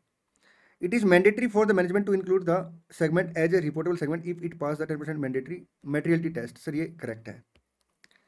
It is not mandatory for the management to include the segment as a reportable segment if it pass the 10% materiality test, sir ये wrong हो गया। ठीक जी सर, चलिए हाँ जी। Which of the following statement is correct, sir कौन सी स्टेटमेंट इसमें से करेक्ट है। The overall test of 75% consider only external revenue to compute the threshold limit, बिल्कुल सर। सर जो हम लोग 75% की लिमिट चेक करते हैं सर वो एक्सटर्नल रेवेन्यू के कंटेक्स्ट में चेक करते हैं। ठीक है जी sir. Which of the following statement is correct, the 10% test computed on the basis of the revenue consider both internal and external revenue to compute the threshold limit, sir correct है। 10% test computed on the basis of the revenue consider only external, no. Only internal, no. It is management choice, no. Which of the following statement is correct, sir आपने correct statement बतानी है तो आपका question 4 का answer sir ए आ गया। Which of the following statement is correct, in case of 10% test based on profit oblique loss we need to consider that any segment whose profit or loss is 10% or more then the net profit or net loss respectively of all segment taken together become reportable segment, no. In case 10% test based on the profit or loss, we need to consider that any segment whose profit or loss is 10% or more than the net profit after netting of the loss, no. In case 10% test based on the profit or loss, we need to consider that any segment whose profit or loss is 10% or more, the net profit or loss whichever is higher, बिल्कुल sir absolute में हम क्या करते हैं higher लेते हैं उसके 10% से सर कंपैरिजन करते हैं of all segment taken together become reportable segment, sir ये आ जाएगा ऑप्शन सी। ठीक जी सर, चलिए इसी के साथ सर AS 17 अपना समाप्त होता है। अब चलते हैं AS 18 में। AS 18 का नाम है रिलेटेड पार्टी डिस्क्लोजर। आइए रिलेटेड पार्टी डिस्क्लोजर के मैं पहले आपको कॉन्सेप्ट कराऊंगा फिर हम क्वेश्चन करेंगे। देखिए सर हम किसे रिलेटेड पार्टी मानेंगे, सर इसे ना पैरा आपका 3 में एक्सप्लेन कर रखा है AS 18 ने, पैरा 3A से लेकर 3E तक दे रखा है जिसमें बता रखा है कि ये आपकी रिलेटेड पार्टी मानी जाएंगी। ठीक जी सर, लेकिन मैं पैरा 3A to 3E बाद में एक्सप्लेन करूंगा, पहले कुछ जनरल बात आपके साथ डिस्कस करूंगा। देखिए सर ये मेरा करंट ईयर है, मान के चलते सर 1 अप्रैल 24 से लेकर 31 मार्च 25 तक। ठीक जी सर, ये मेरा करंट ईयर है। ठीक जी सर, अब सर जो रिलेशनशिप है ना वो क्या पूरे साल होना चाहिए, ईयर एंड पे होना चाहिए या during the year at any time, sir कहता है during the year at any time. Sir अगर एक मोमेंट के लिए रिलेशनशिप आया ना तो भी हम रिलेटेड पार्टी मान लेंगे। ठीक जी सर, जो रिलेशनशिप है सर वो पैरा 3A से लेकर 3E में होना चाहिए। ठीक है, किसी पैराग्राफ में। ठीक जी सर, सेकंड सर होता क्या है सर 31 जुलाई 24 तक दो पार्टी रिलेटेड पार्टी थी, लेकिन सर यहाँ पर रिलेशनशिप खत्म हो गया, लेकिन सर इनके बीच में जो ट्रांजैक्शन है ना सर वो आपकी यहाँ से लेकर यहाँ तक चलती रही, तो हमें पता क्या करना पड़ेगा सर, सिर्फ इतना डिस्क्लोज करना पड़ेगा सर। अच्छा, रिलेशनशिप पूरे साल किसी भी टाइम हो सकती है, रिलेटेड पार्टी मान लेंगे पूरे साल के लिए, बिल्कुल ठीक है, लेकिन डिस्क्लोजर सर उतने टाइम के लिए देंगे जितने टाइम के लिए सर ड्यूरिंग रिलेशनशिप से ट्रांजैक्शन हुई। ठीक जी सर, आगे बढ़ते हैं। सर दो पार्टी रिलेटेड पार्टी बन गई, ठीक है जी सर, और उन्होंने जो ट्रांजैक्शन की वो आर्म लेंथ प्राइस पे की। आर्म लेंथ प्राइस का मतलब क्या है कि जैसे वो आउटसाइडर के साथ ट्रांजैक्शन नहीं करते, सेम प्राइस पे ट्रांजैक्शन की है सर, तब भी हमें डिस्क्लोजर देना है इरिस्पेक्टिव ऑफ की जो ट्रांजैक्शन आपकी आर्म लेंथ प्राइस पे या नहीं। ठीक जी सर, चलिए अब डिस्कस करते हैं सर पैरा 3A से लेकर 3E तक।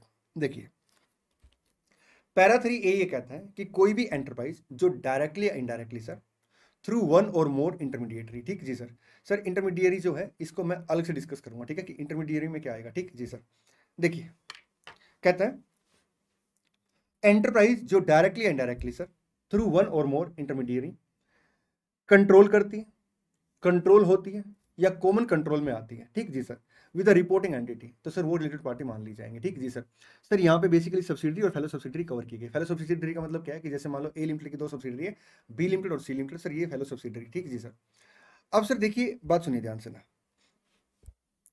सर कंट्रोल कब मान के चलेंगे।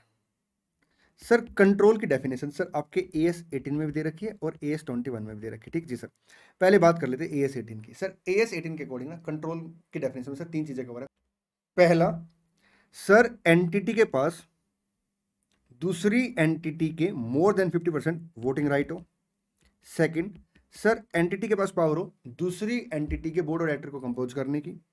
थर्ड, सर एंटिटी के पास सब्सटेंशियल इंटरेस्ट हो plus sir power to direct हो relevant activity of the another entity. ठीक जी सर, जिसमें सर फाइनेंशियल पॉलिसी आएंगे, आपके ऑपरेटिंग पॉलिसी आएंगे। ठीक जी सर, बात सुनना ध्यान से। एक होता है पावर टू पार्टिसिपेट, एक होता है power to direct. Sir power to direct का मतलब होता है जब सर हम अपनी बात को मनवाते हैं, और पावर टू पार्टिसिपेट का मतलब क्या होता है, हम अपनी बात रखते हैं चाहे हमारी बात मानी जाए ना मानी जाए। ठीक जी सर। सर देखिए, अगर एक एंटिटी किसी दूसरी एंटिटी को डायरेक्टली कंट्रोल करती है तो सर चाहे वो वोटिंग राइट के हिसाब से कंट्रोल करे, चाहे वो बोर्ड ऑफ डायरेक्टर के कंपोज की पावर के हिसाब से सर कंट्रोल करे, या सर चाहे वो सब्सटेंशियल इंटरेस्ट रखती हो 20% और more voting right plus sir power to direct. ठीक, तो सर कंट्रोल मान लिया जाएगा। ठीक जी सर। लेकिन सर AS21 में जो डेफिनेशन दे रखी सिर्फ ये 2 पॉइंट कवर किए गए हैं। अब एक क्वेश्चन ये राइज हुआ कि जब आप इनडायरेक्टली कंट्रोल करते हैं, जब आप क्या करते हैं इनडायरेक्टली कंट्रोल करते हैं, तो वहां पे सर जो इंटरमीडियरी है सर, क्या वो इंटरमीडियरी सर इन तीनों में कोई भी हो सकती है या कुछ और? उसमें बोला गया सर सब्सिडरी होनी चाहिए।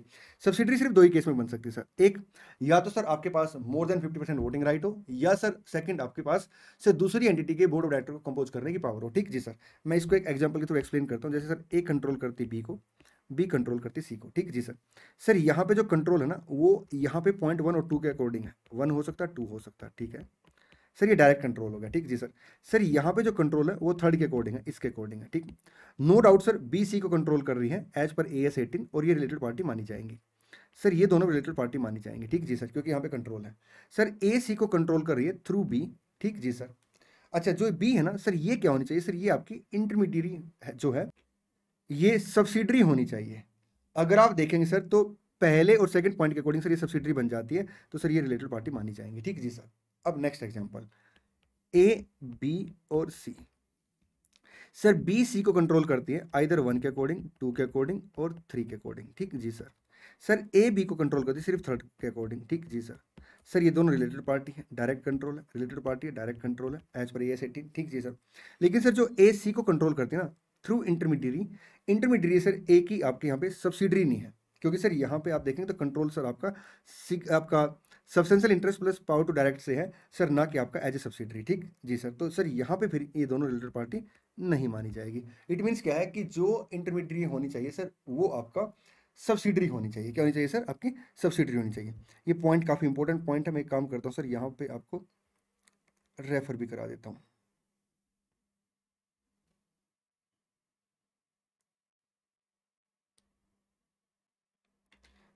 सर एंटरप्राइज दैट डायरेक्टली और इनडायरेक्टली थ्रू 1 और मोर इंटरमीडियरी।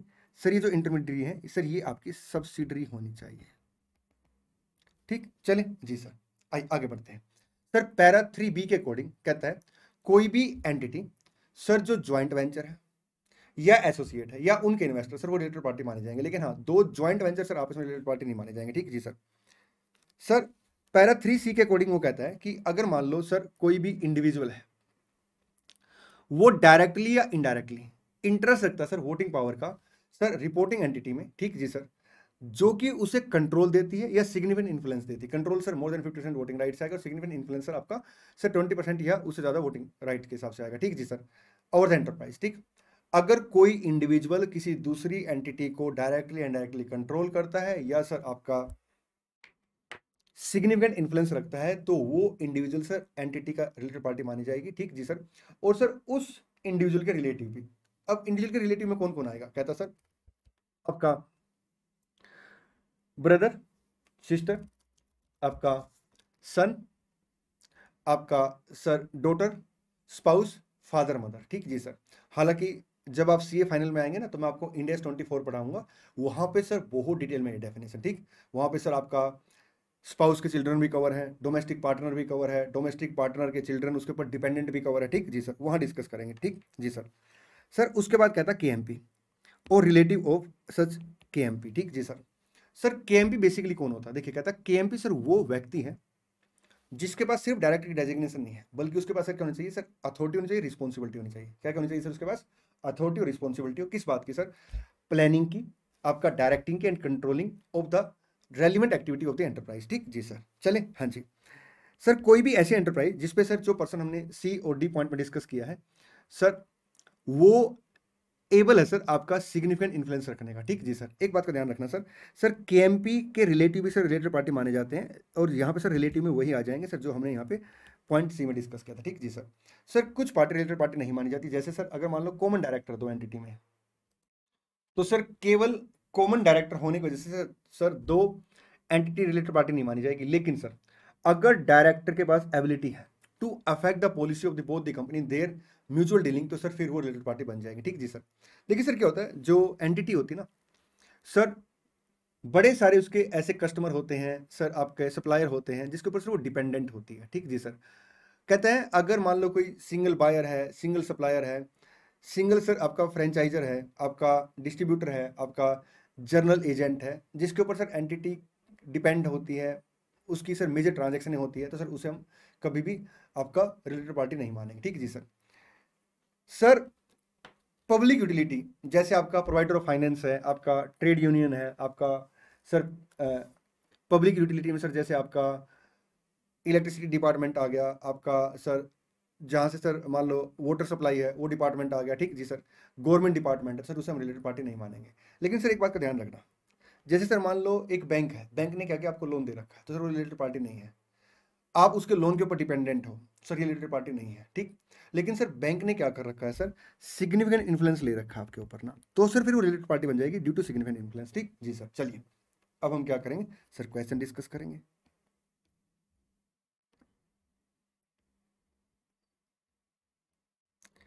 इलस्ट्रेशन नंबर 1 बहुत बढ़िया इलस्ट्रेशन है, आप जल्दी से पहुंचेंगे पेज नंबर 4.75 पे।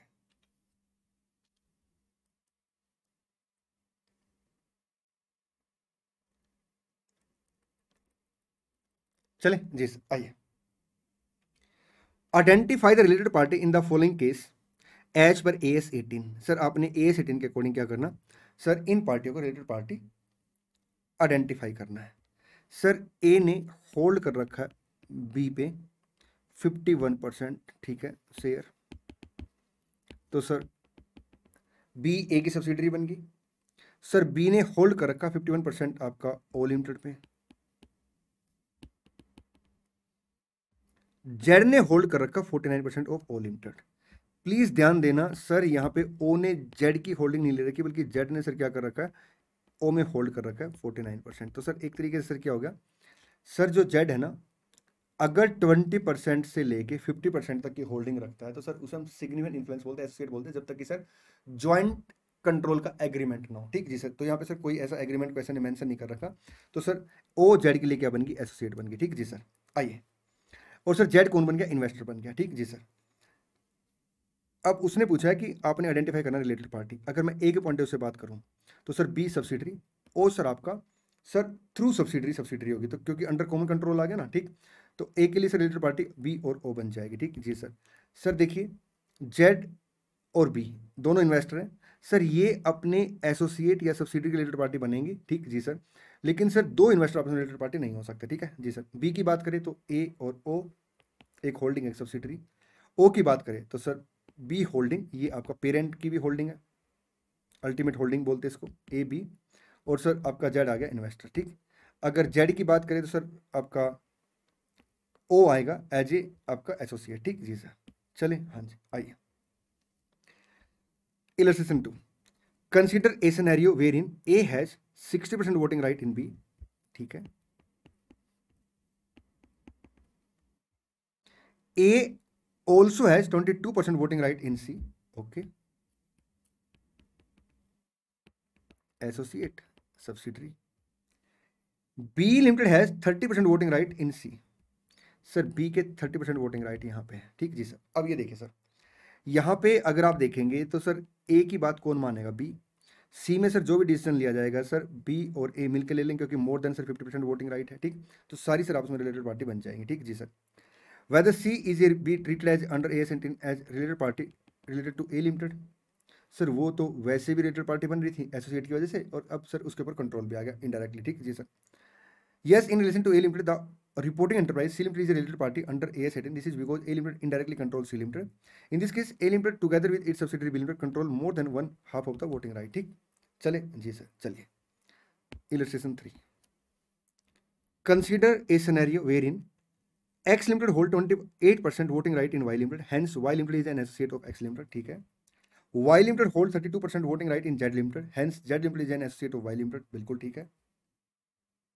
In the above case, since Y Limited is an associate of X Limited, Y sir X की associate है. ठीक है. Y Limited is a related party to X. बिल्कुल ठीक है. Likewise, since Z Limited is an associate of Y, Z Limited is a related party to Y. बिल्कुल ठीक है. This the question is whether Z Limited is to be treated as under A as a related party to X Limited. Sir देखिए, क्या X की ये associate है direct? No, क्योंकि sir indirectly associate नहीं, डायरेक्ट. ठीक जी सर. क्या ज्वाइंट वेंचर है? नो. क्या सर X इसको कंट्रोल करती है? डायरेक्टली इनडायरेक्टली सर कंट्रोल नहीं करती. सर यहाँ पे तो आपका सिग्निफिकेंट इन्फ्लुएंस है, तो रिलेटेड पार्टी नहीं मानी जाएंगी. No. In relation to X Limited, the reporting enterprise Z Limited is not a related party. This is because as per the requirement of A18, associate of an associate is not a related party. ठीक है जी sir.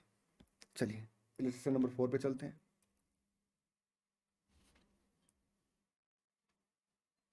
Consider the following organization structure related to P Limited.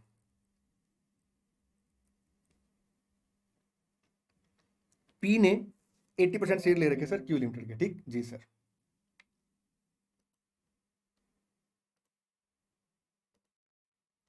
आगे देखिए, Q ने sir 60% share ले रखे R के और 80% शेयर ले रखे S के. सर मैं आपको बता दूं, ये रिलेटेड पार्टी है. यस सर, ये रिलेटेड पार्टी है. यस, क्योंकि थ्रू सब्सिडरी. सर ये सब्सिडरी होगी, मोर देन 50% वोटिंग राइट है. यस और सर यस. आर ने सर एक्स के शेयर ले रखे 65% और एस ने सर वाई के. ठीक 70%. Give the above structure, identify related party relationship if R is the reporting enterprise. अगर आर रिपोर्टिंग एंटरप्राइज है तो सर आर के लिए सारी पार्टी रिलेटेड पार्टी बन जाएगी. आपका कैसे?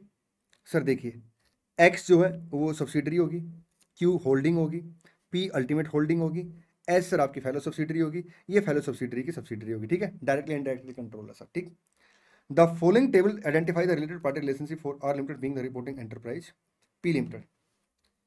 P limited has indirect control of R. ठीक है, related party direct control, common control, आपका कंट्रोल बाय आर लिमिटेड. ठीक है, related party sir subsidiary of Q limited. ठीक जी सर. चले हाँ जी, आइए आगे बढ़ते हैं. इलस्ट्रेशन 5 पढ़ेंगे.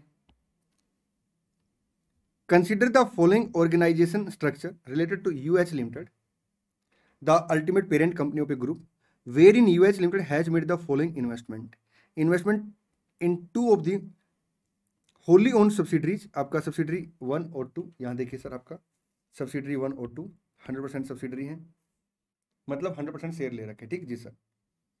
Investment in joint control 1 in which uh limited has a joint control. ठीक है, JC1. 20% investment in associate 1. ठीक जी sir. Given the above structure identify related party relationship for each of the above entity under AS18. Sir uh के लिए चारों, subsidiary 1 के लिए sir आपका सब्सिडरी 2 अंडर कॉमन कंट्रोल आ गई, यूएच आ गई. ठीक जी सर. सब्सिडरी 2 के लिए सर आपका यूएच आ गई और सब्सिडरी 1 आ गई. ठीक जी सर. सर यूएच के लिए तो चारों होगी, JC1 के लिए सर यूएच, एसोसिएट 1 के लिए भी सर यूएच. ठीक जी सर. ऑल 4 ओनली 2 आपका यूएच और S2, ओनली 2 यूएच और S1, ओनली यूएच. ठीक जी सर. चलिए इलस्ट्रेशन 6 पढ़ेंगे. Mister Robert hold 70% share and voting right in P limited. ठीक है, 70% शेयर एंड कंट्रोल है. ठीक जी सर.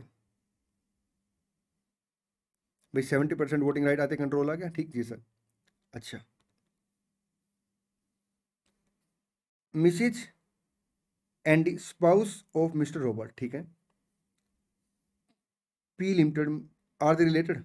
सर देखिए, अगर कोई इंडिविजुअल किसी एंटिटी को कंट्रोल करता है या उस पर सिग्निफिकेंट इन्फ्लुएंस रखता है तो सर उसके रिलेटिव भी क्या माने जाएंगे? रिलेटेड पार्टी माने जाएंगे. यस आ जाएगा सर. चलिए, consider a scenario wherein Mister Robert is a MD of P limited. ठीक है, मतलब आपका KMP बन गया. And the spouse of Robert received a remuneration of ₹5 lakh from P Limited for the service she rendered to P Limited for the period 1st April to 30th June. ठीक है, 5 लाख का रेमुनेरेशन लिया. ठीक है, ND left the service of P limited on 1 July, ठीक है। Consider 31 March at the year end date for P limited, ठीक है। Whether ND is to be identified as a related party at the year end date, yes, क्योंकि sir जो आपका relationship और during the year कभी भी हो, ठीक जी sir, for the purpose of AS 18, लेकिन सर डिस्क्लोजर जो देना पड़ेगा वो 3 मंथ के लिए देना पड़ेगा, ठीक है जी sir. Yes, this is because as per AS 18, party are considered to be related if at any time during the reporting period, one party has the ability to control the other party or exercise significant influence over the another party in making financial and or operating decision. Hence, ND need to be reported as a related party at the year end. बिल्कुल ठीक है. This is because the remuneration ND received from P Limited for the period 1st April to 30th June fall within the reporting year. ठीक, लेकिन sir जो reporting होगी वो सिर्फ 3 month की होगी, ठीक है जी सर। चलिए, consider a scenario wherein UK bank hold 23% equity share with voting right in P limited. Sir UK bank ने क्या कर रखा है, 23% सर होल्ड कर रखे हैं शेयर पी लिमिटेड के, ठीक है जी sir. The bank has provided a loan of ₹20 million to P limited at market interest rate. Sir UK bank ने 23% इक्विटी शेयर ले रखे पी के, तो सर आपका सिग्निफिकेंट इन्फ्लुएंस आ गया, एसोसिएट बन गया, ठीक है जी सर। बैंक ने सर लोन दे रखा 20 मिलियन का, ठीक है, मार्केट रेट के हिसाब से। As per the terms and condition of the loan agreement, the bank has appointed one person as its nominee to the board of director of P limited and any major transaction to be entered into by P limited will require to consent of the bank, ठीक है sir. ये इसकी detail दे रखी है। Determine whether under AS 18 UK bank is related party. देखिए sir, अगर कोई भी बैंक हमें लोन देता है, अगर हम उसके ऊपर डिपेंडेंट भी है ना, तो भी रिलेटेड पार्टी नहीं माना जाएगा। लेकिन सर क्योंकि यहाँ पे सर आपका एसोसिएट बन गए सर हम लोग ना बैंक के, बैंक हमारा इन्वेस्टर हो गया सर, तो हम यहाँ पे क्या करेंगे सर, रिलेटेड पार्टी बन जाएंगे, ठीक है जी sir.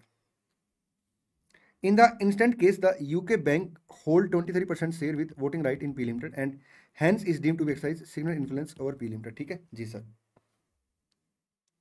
The bank is also a provider of finance to P Limited, the reporting enterprise, and as per AS 18, party like provider of finance are deemed to not to be considered as a related party in the course of the normal dealing, ठीक है जी sir. लेकिन sir यहाँ पे 23% share hold कर रखे, इसलिए sir bank का हमारे ऊपर सिग्निफिकेंट इन्फ्लुएंस आ गया, तो सर बैंक अपने लिए क्या बन जाएगी, रिलेटेड पार्टी बन जाएगी, ठीक जी sir.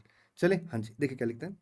Accordingly for P limited the UK bank is related party and it will be required to disclose the transaction with the UK bank in its financial statement, ठीक जी सर। चलिए आगे बढ़ते हैं।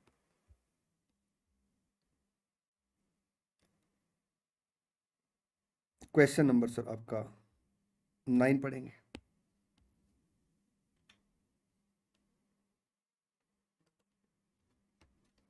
Consider a scenario wherein P Limited hold 22% share and voting right in Q Limited and hence Q Limited is an associate of P Limited, ठीक है। On 1st April X1, P Limited sold certain goods to Q Limited amounting to ₹5 lakh. On 30 June X1, P Limited sold its entire 22% stake in Q Limited and hence the related party relationship ceased to exist after 30th June. अगर आप यहाँ पे देखेंगे sir, तो जो relationship रहा है 1 अप्रैल X1 से लेकर 30 जून X1 तक रहा है। However, P Limited continued to supply goods to Q Limited subsequent to 30th June, just like any other customer, and sold goods worth ₹15 lakh during 9-month period ended 31st March X2. Okay sir, यहाँ पे उसने 5 लाख के goods बेचे हैं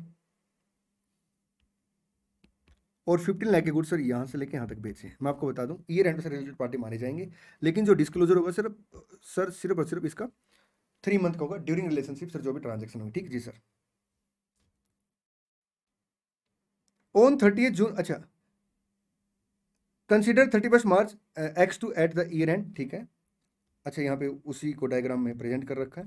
determine whether the transaction for the entire year is required to disclose, no sir, सिर्फ 3 month की transaction disclose होंगी, ठीक जी sir. No only transaction between P and Q till 30th June sir, उसे हम क्या करेंगे सर, डिस्क्लोज करेंगे, ठीक जी sir. Illustration 10, Narmada Limited sold goods for ₹90 lakh to Ganga Limited during the financial year ended 31st March X1. N company ने G company को 90 lakhs के गुड्स सेल किए, sold.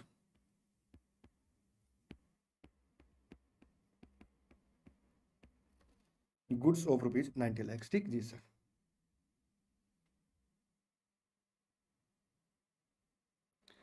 The MD of Narmada Limited own 100% share of Ganga limited. Okay sir, Narmada limited के MD हैं, इन्होंने क्या कर रखा सर, यहाँ पे 100% शेयर ले रखे हैं। तो देखिए सर, अगर कोई भी इंडिविजुअल एक एंटिटी में केएमपी है और दूसरी एंटिटी को कंट्रोल करता है, सिग्निफिकेंट इन्फ्लुएंस रखता है, तो सर इसे हम क्या बोलेंगे, रिलेटेड पार्टी बोलेंगे। तो ये दोनों रिलेटेड पार्टी हो जाएंगे, ठीक है जी sir.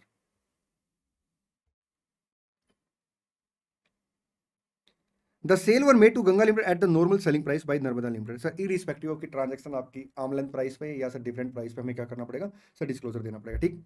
The chief accountant of Narmada limited contend that these sale need not require a different treatment from the other sale made by the company and hence no disclosure is necessary as per the AS. Is the chief accountant correct? No sir, chief accountant wrong है यहाँ पे। क्यों रोंग है? क्योंकि sir अगर आप यहाँ पे देखेंगे तो सर इरिस्पेक्टिव ऑफ की ट्रांजैक्शन आपके आर्म लेंथ प्राइस पे है या नहीं है, आपको क्या करना पड़ेगा सर, डिस्क्लोजर देना पड़ेगा, ठीक। ये देखिए सर, अगर KMP able exercise influence are related party, ठीक है, this include enterprise owned by director और मेजर शेयर होल्डर, ठीक है सर, आपको क्या करना पड़ेगा, डिस्क्लोजर देना पड़ेगा whether the transaction was done at normal selling price. तो जो कंटेंशन है सर चीफ अकाउंटेंट की एन लिमिटेड की, वो रोंग है, ठीक जी सर। चलिए आगे बढ़ते हैं सर, क्वेश्चन और चलते पहले। सर क्वेश्चन नंबर 9 आपका बिल्कुल सिमिलर टाइप का क्वेश्चन है, 10 आपका सिमिलर टाइप का क्वेश्चन है, 11 सर आपका सिमिलर टाइप का क्वेश्चन, ठीक जी सर। चलिए अब डिस्कस करते हैं एमसीक्यू। आइए एमसीक्यू पे पहुंचेंगे, पेज नंबर 4.86 पे।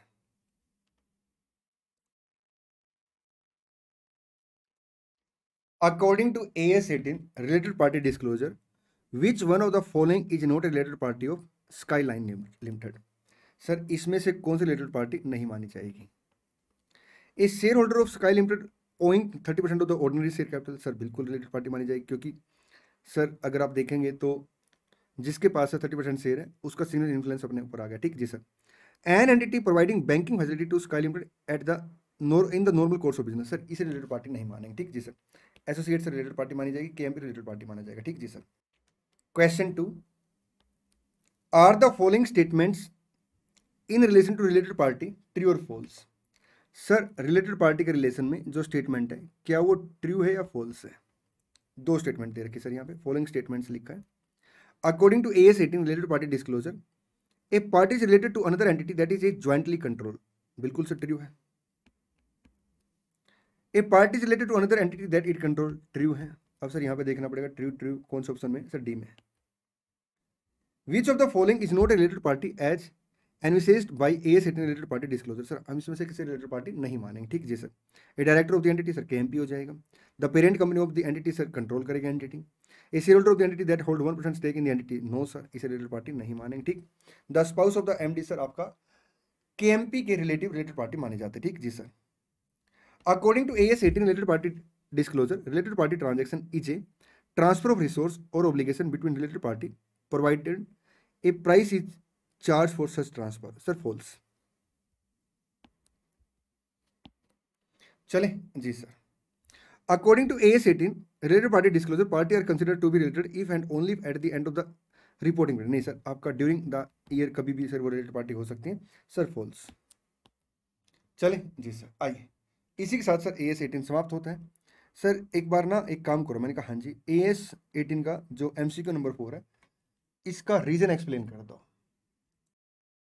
सर देखिए रिलेटेड पार्टी ट्रांजैक्शन में ना सर आपका प्राइस है नहीं है, नॉर्मल सेलिंग प्राइस है, आर्म लेंथ प्राइस है, सर कोई भी चीज मैंडेटरी नहीं, ठीक जी सर। तो यहाँ पे वो पता क्या लिख रहा है, वो ये लिख रहा है according to AS 18 related party disclosure, related party transaction is a transfer of resource और obligation between related party provided a price is charge for such transfer. Sir जरूरी नहीं कि आप प्राइस चार्ज करें, ठीक जी सर। अगर आपने कोई रिसोर्स ट्रांसफर कर दिया विदाउट प्राइस तो भी सर रिलेटेड पार्टी ट्रांजैक्शन मानी जाएगी, ठीक जी सर।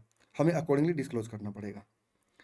सर अब चलते हैं AS 24 में डिसकंटिन्यूइंग ऑपरेशन।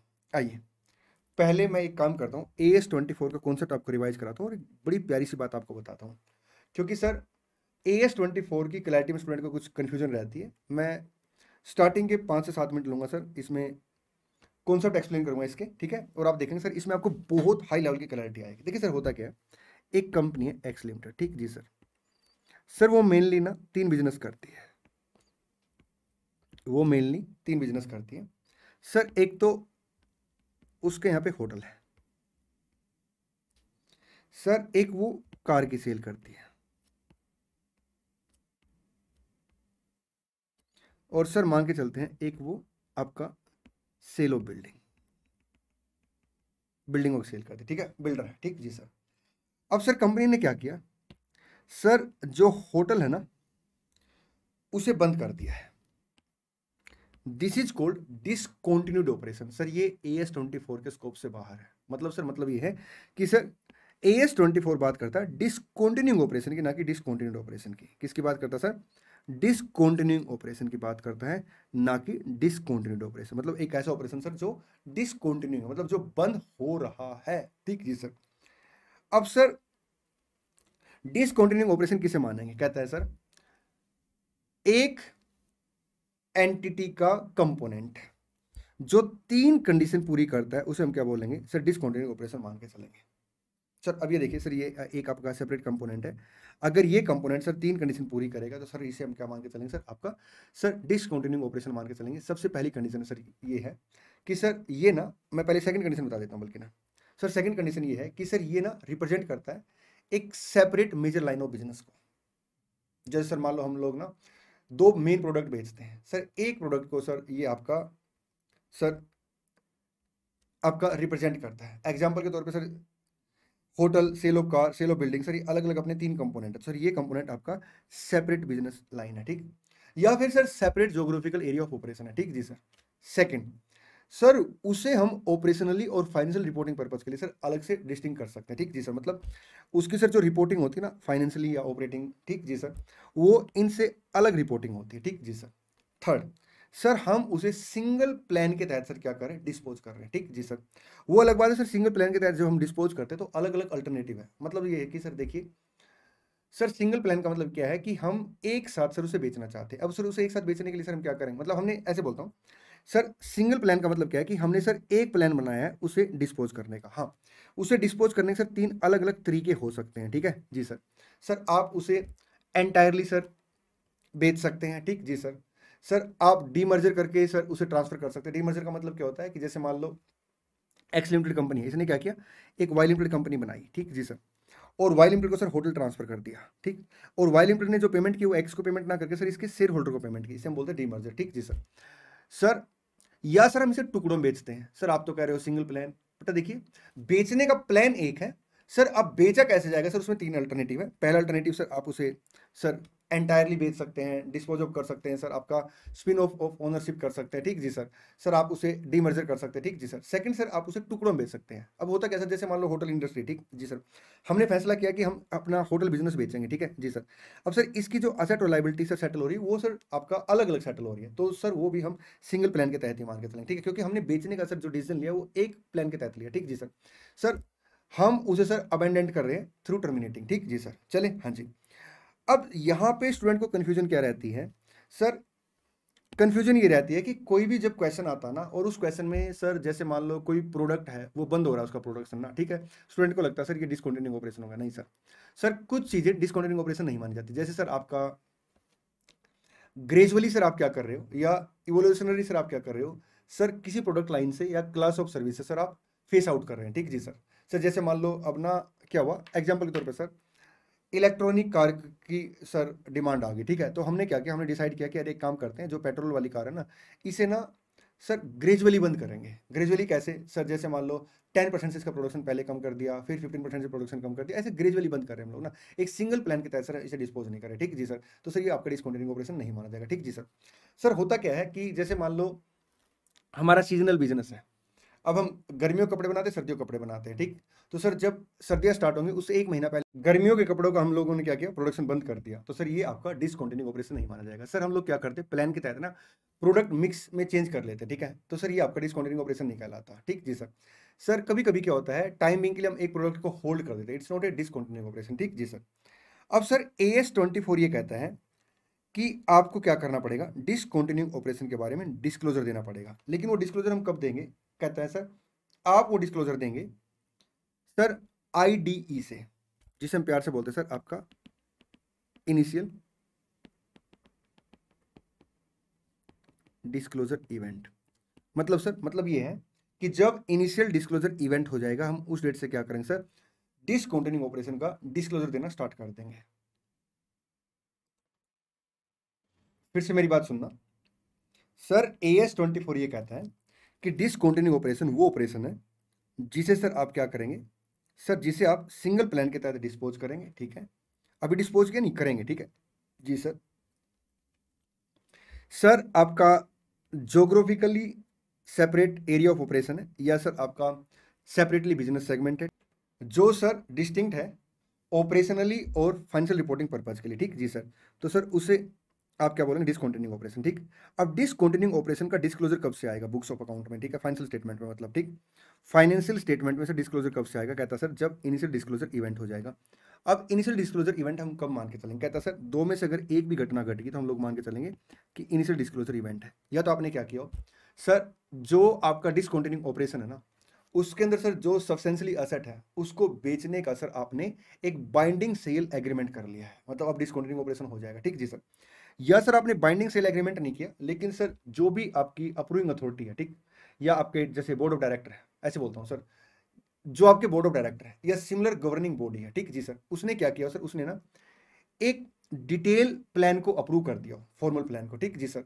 और सर उसने उस प्लान की अनाउंसमेंट कर दी हो। ठीक, तो अगर इन दोनों में सर कोई एक घटना घट जाती है तो हम लोग क्या करेंगे सर, हम लोग डिसकंटिन्यूइंग ऑपरेशन के डिस्क्लोजर स्टार्ट कर देंगे। ठीक जी सर। चलिए अब क्वेश्चन करते हैं। और यहाँ पे अगर आप इस AS में देखेंगे तो इंस्टीट्यूट ने सर कोई इलस्ट्रेशन नहीं दे रखा, लेकिन मैं आपको बता देता हूँ सर। एक क्वेश्चन ऐसे आ सकता है कि आप ना दो टाइप की क्रीम बनाते हैं, एक टाइप की क्रीम का आपने प्रोडक्शन कम कर दिया, दूसरी टाइप की क्रीम का प्रोडक्शन आपने बढ़ा दिया, तो सर वो आपका डिसकंटिन्यूइंग ऑपरेशन नहीं माना जाएगा, क्योंकि आपने प्रोडक्ट मिक्स के तहत सर प्लान किया। ठीक जी sir.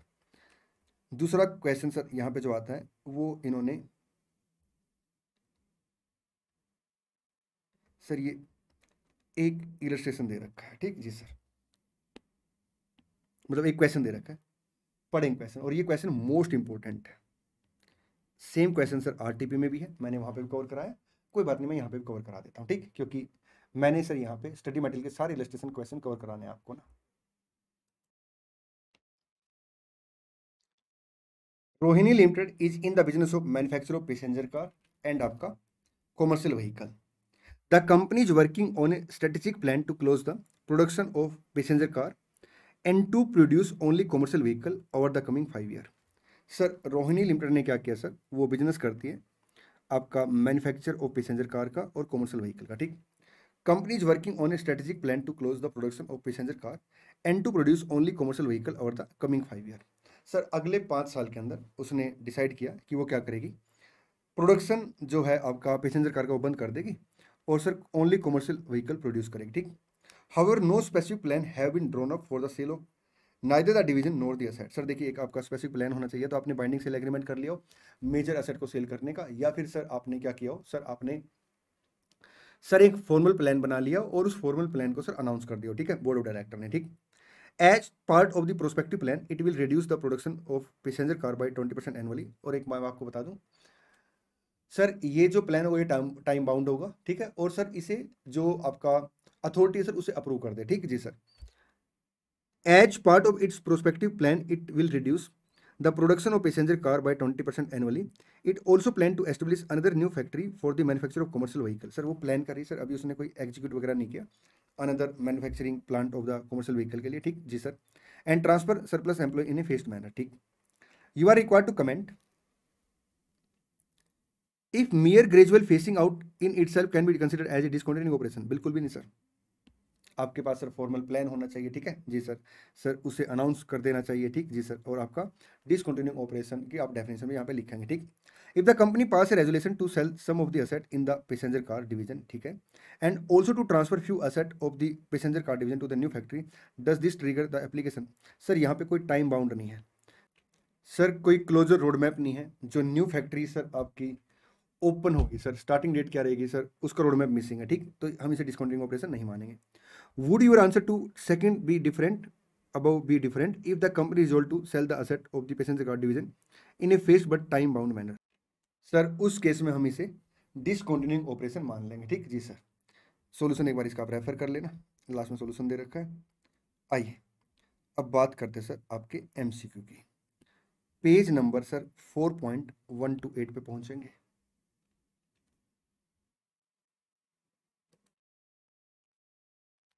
AB decided to dispose of its clothing division as part of its long term strategy। ठीक है, बोर्ड अप्रूवल डेट सर जो है 1 मार्च है।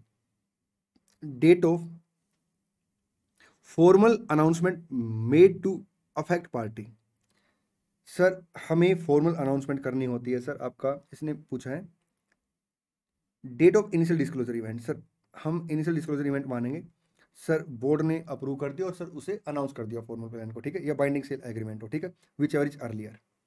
सर इन दोनों में से अगर आप देखेंगे तो ये दोनों आपके एक ही, मतलब एक साथ इन घटनाओं को देखते हैं। एक तो बोर्ड ने सर अप्रूव कर दिया और सर हमने उसे अनाउंस कर दिया, ठीक है, तो 15 मार्च एक तो ये डेट होगी सर। सेकंड इसका कंपैरिजन किसके साथ करेंगे, डेट ऑफ आपका बाइंडिंग सेल एग्रीमेंट, ठीक जी sir.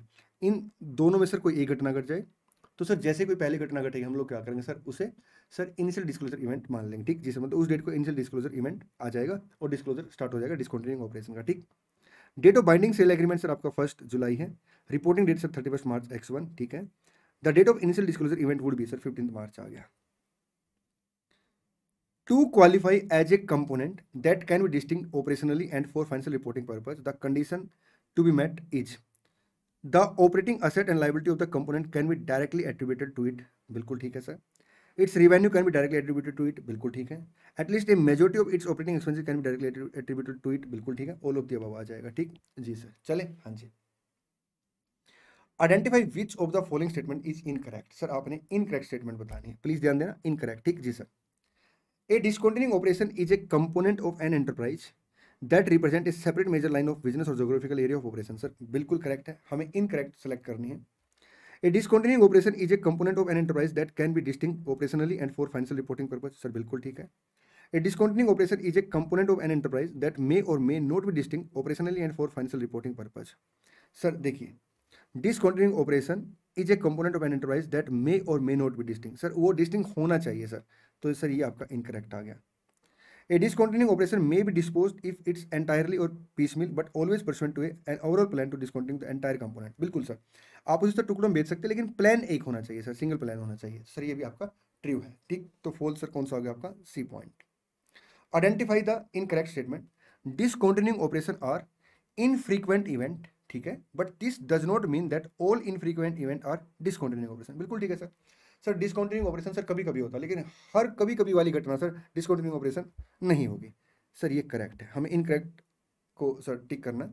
The fact that a disposal of a component of an enterprise is classified as a discontinuing operation under AS24 would always raise a question regarding the enterprise ability to continue as a going concern. No sir, मेरे sir business के 4 operation, मैंने एक operation बंद कर दिया sir, इसका मतलब ये थोड़ा कि गोइंग कंसर्न अफेक्ट होगी, sir incorrect.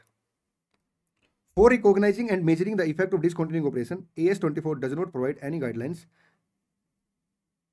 but for the purpose the relevant accounting standard should be referred, बिल्कुल ठीक है सर। पता है ये क्या कह रहा है, ये कह रहा है कि जैसे डिसकंटिन्यूइंग ऑपरेशन हो गया, ठीक है जी सर, तो सर उसमें जो भी आपका रिस्पेक्टिव आइटम वगैरह होंगी तो सर उसकी गाइडलाइंस 24 नहीं देता, बल्कि सर आपको रेलिवेंट एएस फॉलो करने, बिल्कुल ठीक है सर।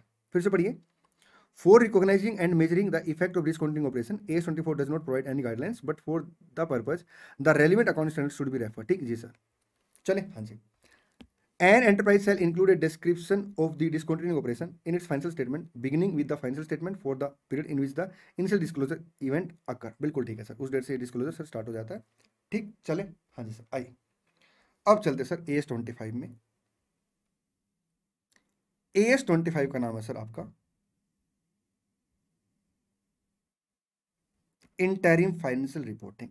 एक बात मैं आपको बता देता हूं सर, जो AS25 है ना सर, ये जो कॉन्सेप्ट है ये मुश्किल से 1 मिनट का कॉन्सेप्ट है। आइए पहले मैं उस 1 मिनट के कॉन्सेप्ट को एक्सप्लेन कर देता हूँ, फिर हम लोग रेलिवेंट बातें और भी डिस्कस करेंगे, ठीक जी सर। देखिए सर क्या होता है, बात सुनिए ध्यान से ना सर, एक कंपनी है, ठीक जी सर, सर उसे अपनी फाइनेंशियल स्टेटमेंट क्वार्टरली इशू करनी है, ठीक जी सर। सर ये आपका 1 अप्रैल 24 हो गया, ये आपका 31 मार्च 25 हो गया, ठीक जी सर। 30 जून 24 1 क्वार्टर, 30 सितंबर 24 सेकंड क्वार्टर, 31 दिसंबर सर 24 आपका थर्ड क्वार्टर, और 31 मार्च 25 सर आपका फोर्थ क्वार्टर। ठीक जी सर। सर कंपनी ने क्या किया यहाँ पे ना सर एडवर्टीजमेंट का एक्सपेंडिचर इनकर्ड किया 10 लाख। ठीक जी सर। अब सर एडवर्टीजमेंट एक्सपेंडिचर सर यहाँ पे 10 लाख इनकर्ड किया। ठीक है जी सर।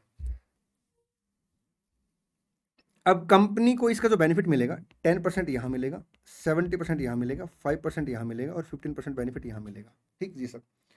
तो ये जो 10 लाख का खर्चा है सर, क्या हमें क्वार्टर 1 में रिकॉर्ड करना चाहिए पूरा 10 लाख या इस रेशो में एलोकेट करना चाहिए?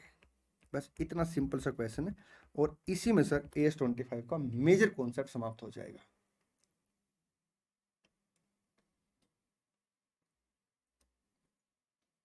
जल्दी आंसर दीजिए। अब कुछ स्टूडेंट का आंसर आता है कि सर एक बात बताइए, जो आपको बेनिफिट मिलेंगे वो कैसे मिलेंगे? मैंने कहा बता रखा मैंने 10%, 70%, 5%, 15%। तो कहते हैं सर एक काम करो फिर आप ना इस खर्चे को ना 1 लाख तो क्वार्टर 1 में चार्ज कर लो, 7 लाख क्वार्टर 2 में, 50,000 क्वार्टर 3 में और 150 क्वार्टर 4 में। अब मैं उन स्टूडेंट से क्वेश्चन और पूछना चाह रहा हूँ। मान लो सर ये यहाँ पे क्वार्टरली फाइनेंशियल स्टेटमेंट नहीं है, ईयरली है। ये आपका ईयर 1 है, ईयर 2, ईयर 3 और ईयर 4। सर 10 लाख का अमाउंट आपने यहाँ इनकर्ड कर दिया और सर आपको जो बेनिफिट मिलेंगे वो 10%, 70%, 5%, 15% ऐसे बेनिफिट मिलेंगे। तो क्या आप इस अमाउंट को सर डेफर करेंगे? नहीं सर। क्यों? सर AS26 मना करता है। AS26 ये कहता है कि आप इंटेंजिबल एसेट की डेफिनेशन लगा के देखेंगे, अगर डेफिनेशन क्वालिफाई होगी तो एज इंटेंजिबल एसेट रिकॉर्ड कर लेंगे, अदरवाइज सर आप क्या करेंगे सर इस अमाउंट को ना P&L अकाउंट में चार्ज कर देंगे। बिल्कुल ठीक है sir. On the same tuning sir यहाँ पे भी सर आपने क्या करना, हर क्वार्टर को एक इंडिपेंडेंट ईयर मान के चलना है। बस ये है सर AS25 का कॉन्सेप्ट। हर इंटरिम पीरियड को सर आपने क्या करना, सर आपने हर इंटरिम पीरियड को सर आपने एक सेपरेट ईयर मान के चलना है। और सर जैसे हम एक ईयर में अकाउंटिंग करते हैं ना सर, ऐसे इंटरिम पीरियड में अकाउंटिंग करेंगे। ठीक जी सर। जैसे सर आपका चेंज इन अकाउंटिंग एस्टिमेट आता है तो उसका इंपैक्ट कैसे लेते हैं? प्रोस्पेक्टिव। तो सर यहाँ पे अगर कोई चेंज इन अकाउंटिंग इंपैक्ट आएगा तो सर उसका इंपैक्ट कैसे लेंगे? प्रोस्पेक्टिव। ठीक जी सर। अगर सर आप कोई असेट बेचते हैं उसके ऊपर गेन या लॉस होता है सर, कहाँ पे आएगा? सर जिस ईयर में गेन और लॉस होता है सर उसी हिसाब से सर जिस क्वार्टर में आपका सेल ऑफ आप असेट करते हैं सर, जो भी गेन और लॉस होगा उसी क्वार्टर में सर आप उसे कंसिडर करेंगे। ठीक जी सर। सर इनकम टैक्स जो होता है ना सर, वो आपका एनुअली चार्ज होता था। उस केस में हम लोग क्या करते हैं सर, उस केस में हम लोग सर देखिए अगर स्लैब रेट है तो हमें क्या करना पड़ेगा सर, फिर ईयर का एस्टिमेट लगा के सर टैक्स का रेट कैलकुलेट करना पड़ेगा। उस रेट के हिसाब से हम क्या करेंगे सर, खर्चे को एलोकेट कर देंगे। सर जितने भी अकाउंटिंग एस्टिमेट होते हैं सर, हम लोग क्या करते हैं सर, क्लोजिंग डेट पर सर अमाउंट निकालते, ओपनिंग से कंपेरिजन करते हैं। ठीक जी sir. On the same tuning हम लोग क्या करेंगे सर, इंटरिम पीरियड की जो एंड डेट होगी उस डेट पे सर पहले क्लोजिंग प्रोविजन कैलकुलेट करेंगे और सर इंटरिम पीरियड की जो ओपनिंग डेट होगी सर, वहाँ पे जो ओपनिंग बैलेंस होगा सर उसके साथ कंपैरिजन करके सर उसे कंसीडर कर लेंगे। ठीक जी sir. Sir interim financial reporting जो है सर, ये जो रिक्वायरमेंट है सर, ये सेबी की रिक्वायरमेंट है। ठीक जी सर। सर मैं आपको बता दूं, AS25 ये नहीं कहता कि एक एंटिटी को इंटरिम फाइनेंशियल रिपोर्टिंग सर कब बनानी है, कितने गैप के बाद बनानी है और कब तक प्रेजेंट करनी है। सर ये सारी बातें सर आपका सर रिस्पेक्टिव लॉ कहते हैं। AS25 तो ये कहता है कि भाई अगर आपको इंटरिम फाइनेंशियल रिपोर्टिंग बनानी तो मैं आपको प्रोसीजर बताऊंगा। ठीक जी सर। चले हाँ जी आइए, इसी के साथ सर AS25 के क्वेश्चन स्टार्ट करेंगे, इलस्ट्रेशन स्टार्ट करेंगे। आइए इलस्ट्रेशन 1 से लग जाते हैं। Sincere Corporation is dealing in seasonal product. ठीक है। Sale pattern of the product quarter wise is as follows. First quarter से 30 जून 10%, सेकेंड क्वार्टर से 30 सितंबर 10%, थर्ड क्वार्टर से 31 दिसंबर से 60%, फोर्थ क्वार्टर सर आपका 31 मार्च 20%। ठीक। Information regarding the first quarter ended 30 June is as follows. Sir पहले quarter की कुछ information दे रखी है, ये सेल पैटर्न दिया सर, हमारे लिए इररेलीवेंट है ये। सेल सर 80 करोड़ सर, इसी को कंसिडर करेंगे। Salary and other expenses sir इसी को कंसिडर करेंगे। सर आपका एडवर्टीजमेंट एक्सपेंडिचर सर इसी को कंसिडर करेंगे। Administrative and selling expenditure sir हम क्या करेंगे सर, इसी को कंसिडर करेंगे। ठीक जी सर। आइए आगे देखते हैं क्या लिखता है क्वेश्चन। सर आगे क्वेश्चन लिखता है, while preparing interim financial report for the first quarter, Sincere Corporation want to defer rupees 10 crore expenditure to third quarter on the argument that third quarter is having more sale। Sir हम मना कर देंगे, हम ये बोल देंगे sir कि हर interim period अपने आप में एक इंडिपेंडेंट पीरियड होता है और सर हम उसकी अकाउंटिंग ऐसे करते हैं जैसे हम एनुअल अकाउंटिंग करते हैं। डेफरमेंट सर AS 26 के अकॉर्डिंग अलाउड नहीं है, तो हम लोग सर यहाँ पे खर्चे को डेफर नहीं करेंगे, ठीक। Therefore, the third quarter should be debited by more expenditure. No. Considering the seasonal nature of the business and the expenditure are uniform throughout the whole quarter, calculate the result of the first quarter. Sir आपका 80 minus 60 sir 20 minus आपका 12 sir 8 से profit आ गया आपका। चलें जी sir, चलिए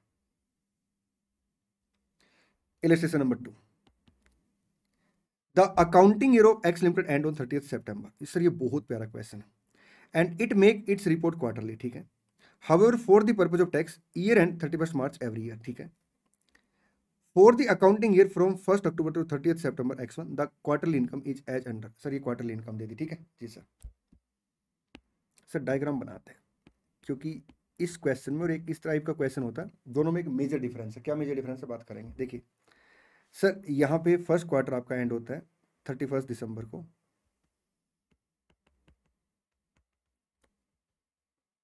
second quarter sir 31 मार्च X1 को, और sir हमारा अकाउंटिंग ईयर सर सितंबर के हिसाब से, ठीक है जी सर। लेकिन सर अपना इनकम टैक्स में सर अकाउंटिंग ईयर जो है फाइनेंशियल ईयर है ये है, ठीक जी सर। नेक्स्ट सर थर्ड आपका 30th जून X1 और 30th सितंबर सर आपका X1। अब सर इनकम टैक्स का जो रेट है यहाँ के लिए अलग है और अगले साल के लिए अलग है। तो सर यहाँ पे अगर आप देखेंगे तो सर जो टैक्स का रेट है आपका average actual tax rate for the financial year ending on 31 मार्च आपका 20% है, ओके। और सर नेक्स्ट ईयर कितना है 30% है। तो बच्चे यहाँ पे पता क्या करते हैं, एवरेज रेट निकाल लेते हैं। सर एवरेज रेट तब निकालेंगे ना हम लोग जब सर आपका अकाउंटिंग ईयर सेम होगा। अगर मान लो सर स्लैब के हिसाब से हम लोगों को टैक्स पे करना पड़ता है, ठीक है, और क्वार्टरली मेरी इनकम अलग है, तो हम लोग क्या करेंगे सर एनुअलाइज पहले सर टैक्स रेट निकालेंगे एवरेज, और उसके बेस पे सर फिर क्या करेंगे उस टैक्स रेट के बेस पे सर टैक्स का खर्चा निकालेंगे सर। लेकिन यहाँ पे अगर आप देखेंगे तो इनकम टैक्स के हिसाब से सर 2 सेपरेट अकाउंटिंग ईयर है, तो सर यहाँ पे 20% आ जाएगा पहले 2 क्वार्टर का टैक्स, और फिर 30% आ जाएगा, ठीक जी सर। चलें हाँ जी, आइए आगे बढ़ते हैं।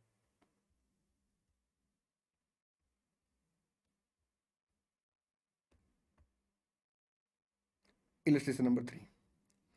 Accountant of Purnima Limited showed a net profit of 720 for the third quarter of X1 after incorporating the following.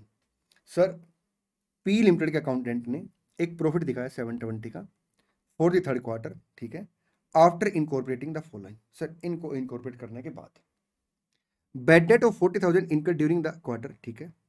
Sir ध्यान देना क्वार्टर कौन सा, थर्ड क्वार्टर है। प्रॉफिट कितना सर अपना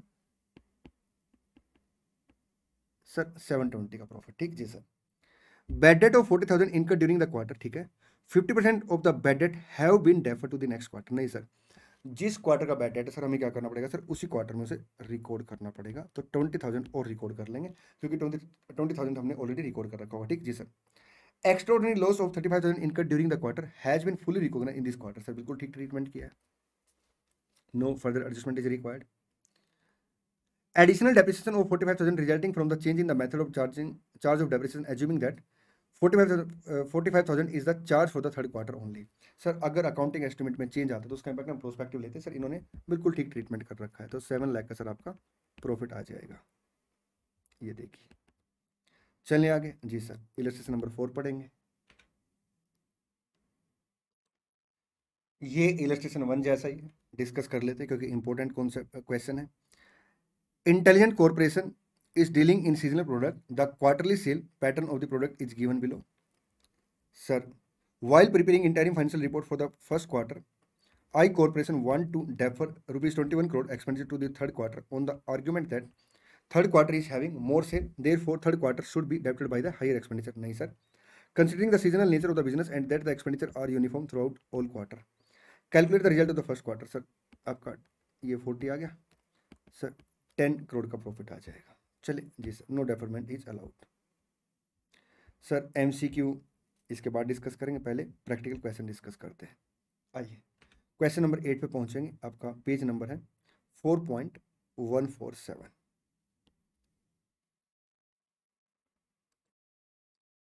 देखिए क्या लिखता question, in view of the provision of the AS 25 on interim financial reporting On what basis will you calculate an interim for an interim period the provision in respect of defined benefit scheme like pension, gratuity, etc. for the employee? देखिए sir, AS 15 के according sir ये आपके retirement benefit होते हैं जी sir, इसे हम बोलते हैं sir post employment employ benefit. ठीक जी सर, तो पोस्ट एम्प्लॉयमेंट एम्प्लॉय बेनिफिट का हम लोग सर एक्चुअल से वैल्यूएशन कराते हैं। ठीक जी सर, अब सर AS 25 में एक रिलैक्सेशन दिया है। क्या रिलैक्सेशन दिया है कि जो आपके प्रीवियस ईयर के सर आपके जो मतलब जैसे पेंशन है, ग्रेजुएटी है, आपने क्या किया होगा, मैं इसको एक एग्जांपल से एक्सप्लेन करता हूँ सर। जैसे मान लो प्रीवियस ईयर था अपना 1 अप्रैल 23, 31 मार्च 24। अब सर 30 जून को हम लोग इंटरिम फाइनेंशियल स्टेटमेंट बना रहे हैं, तो सर जो प्रीवियस ईयर के रेट थे ना आपके, हम उसे ही कंसिडर कर सकते हैं यहाँ के लिए। बस हमें क्या करना पड़ेगा सर, कुछ एडजस्टमेंट करनी पड़ेगी, जैसे सिग्निफिकेंट मार्केट फ्लक्चुएशन है उसकी एडजस्टमेंट करनी पड़ेगी सर, आपका सिग्निफिकेंट कर्टेलमेंट है, सेटलमेंट है, या other one time sir significant event है, उसके हम एडजस्टमेंट करेंगे। ठीक जी सर, ये क्वेश्चन ना कई बार 5 मार्क्स का आ जाता है, ये पहले आपका CA फाइनल में होता था, वहां पे भी सर बड़ा झटका देता है ये क्वेश्चन, तो प्लीज इस क्वेश्चन को अच्छे से आपने समझना है। ठीक, accounting standard 25 suggest that provision in respect of the defined benefit scheme like pension and gratuity for an interim period should be calculated based on year to date basis by using the actually determined rate at the end of the prior financial year, adjusted for significant market fluctuation since that time and for significant curtailment, settlement or other significant one time event। ठीक जी sir, चलें हाँ जी, आइए आगे बढ़ते हैं। Question number 9,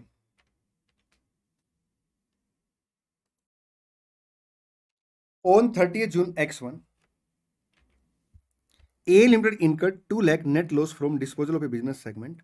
ठीक है, तो सर आपका जिस भी इंटरिम पीरियड में सर ये लॉस होगा हम उसी में चार्ज कर लेंगे। ठीक है जी sir, as on 31 July X1 the company paid 60,000 for the property tax assessed for the calendar year. Sir हमने 60,000 सर अमाउंट पे किया कैलेंडर ईयर के लिए, आपका 1 जनवरी X1 से लेके 31 दिसंबर X1 तक। ठीक जी sir, how the about transaction should be included in determination of the net income of Asmita limited for the 6 month interim period ended on 30th September. Sir आपका जो इंटरिम पीरियड है वो 1 अप्रैल X1 से लेके 30th सितंबर X1 तक है, तो हम लोग क्या करेंगे सर, आउट ऑफ 60,000 30,000 सर यहाँ पे एक्सपेंसेस रिकॉर्ड करेंगे 6 मंथ के लिए। ठीक जी सर, 15,000 सर अपना आउटस्टैंडिंग रहा होगा पहले, क्योंकि जब हमने पेमेंट ही की है 31 जुलाई को। ठीक है जी सर, तो सर उसके अगेंस्ट एडजस्ट कर देंगे और 15,000 सर अपना प्री पेमेंट आ जाएगा, लेकिन सर खर्चा 30,000 का आएगा, और जो लॉस है सर 2 लाख का सर वो हम इसी क्वार्टर में चार्ज कर लेंगे। ठीक जी सर,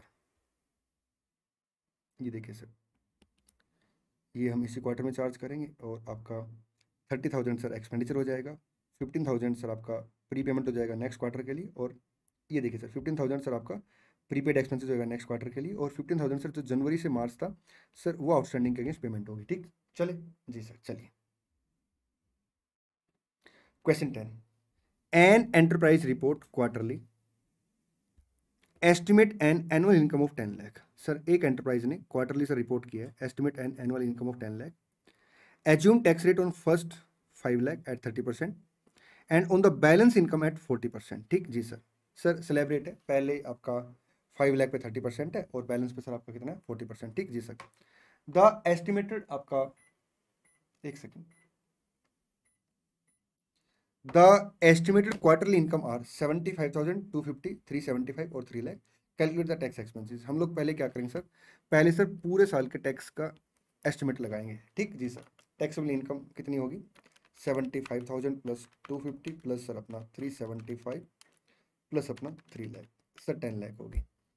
अब सर जो 10 लाख की इनकम है, अब इस पर टैक्स कैसे चार्ज करेंगे सर, देखिए पहले 5 लाख पे सर 30% 150, उसके बाद सर 40% है आपका 2 लाख, तो 350 सर 350 टैक्स जाएगा पूरे साल, और आपका टैक्सेबल इनकम सर 10 लाख है, तो 35% सर टैक्स का रेट हो गया। ठीक जी सर, तो सर यहाँ पे हम लोग क्या करेंगे सर, पहले क्वार्टर में 75,000 इंटू 35%, 26,250, ये देखिए 250 का सर 35%, 375 का 35%, 3 लाख का 35%, ये क्वार्टरली खर्चा हो गया। पूरे साल का सर टैक्स का खर्चा आपका 350 हो गया। ठीक जी सर, चलिए क्वेश्चन नंबर 11 पढ़ेंगे, बहुत ही बढ़िया क्वेश्चन है। अगर आप मेरे से पूछोगे इस चैप्टर का सबसे मोस्ट इंपोर्टेंट क्वेश्चन कौन सा है, तो सर ये है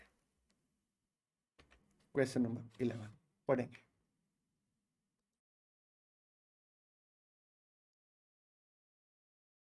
A Limited reported a profit before tax of rupees 4 lakh for the third quarter ending 30th September X1। ठीक है जी सर, ध्यान रखना थर्ड क्वार्टर सर, ठीक जी sir. On inquiry you observe, अब कई बच्चे कहते हैं थर्ड क्वार्टर मतलब सर, बेटा मतलब यहाँ पे सिंपल सा है कि इसका काउंटिंग ईयर है कैलेंडर ईयर कहीं ना कहीं, और थर्ड क्वार्टर की बात कर रहा है, आप वाले थर्ड क्वार्टर की नहीं, ठीक। On inquiry you observe the following, give the treatment required under AS 25। Sir AS 25 में आपने ये सर ट्रीटमेंट बताना, ठीक। Prepare the adjusted profit before tax for the third quarter, ठीक जी सर। एक बात मैं आपको बता दूं, जिस क्वार्टर में सर आपका खर्चा या इनकम बिलोंग करता है वो उसी क्वार्टर में जाएगा। अगर अकाउंटिंग एस्टिमेट में चेंज होता है किसी क्वार्टर में तो सर उसका इंपैक्ट उसी क्वार्टर में आएगा। हाँ, अगर अकाउंटिंग पॉलिसी में चेंज होता है सर उसका इंपैक्ट फिर रेट्रोस्पेक्टिव आएगा। जैसे सर अगर मान लो कोई अकाउंटिंग पॉलिसी में चेंज है इन्वेंट्री के वैल्यूएशन को लेकर, ठीक जी सर, तो AS 2 ये कहता है कि अगर आप इन्वेंट्री के वैल्यूएशन का मेथड चेंज करते हैं तो आपको क्या करना पड़ेगा, रेट्रोस्पेक्टिव जाना पड़ेगा। तो सर जिस ईयर में हम लोग सर उसका इंपैक्ट लेते हैं हम रेट्रोस्पेक्टिव जाते हैं, on the same tuning sir हम लोग क्या करेंगे, जिस क्वार्टर में इंपैक्ट लेते हैं सर वहां पे भी रेट्रोस्पेक्टिव जाएंगे, ठीक जी sir. Dividend income of 4 lakh receive during the quarter has been recognised to the extent of 1 lakh only. Sir 4 lakh से रिकॉर्ड होनी चाहिए थी, 3 लाख आ जाएगा डिविडेंड इनकम, ठीक जी सर, ऐड कर देंगे 3 lakh. 80% of the sale promotion expenses 15 lakh incurred in the third quarter has been deferred to the fourth quarter as the sale of the last quarter is high। नहीं sir 80% sir हमें क्या करना पड़ेगा sir, 100% खर्चा sir इसी quarter में लेना पड़ेगा। 80% सर खर्चा जो हमने डेफर कर रखा सर उसे हम इसी क्वार्टर में चार्ज करेंगे, तो 15 का 80% सर आपका 12 आ गया। चले जी सर आइए। In the third quarter the company charged depreciation method from WDV to SLM which result in excess depreciation of 12 lakh, ठीक है। The entire amount has been debited in the third quarter though the share of the third quarter is only 3 lakh। Sir ये बिल्कुल ठीक है, 12 लाख ही आपका charge होना चाहिए था, कोई एडजस्टमेंट सर डेप्रिसिएशन में नहीं होगी। चले जी सर आइए आगे बढ़ते हैं।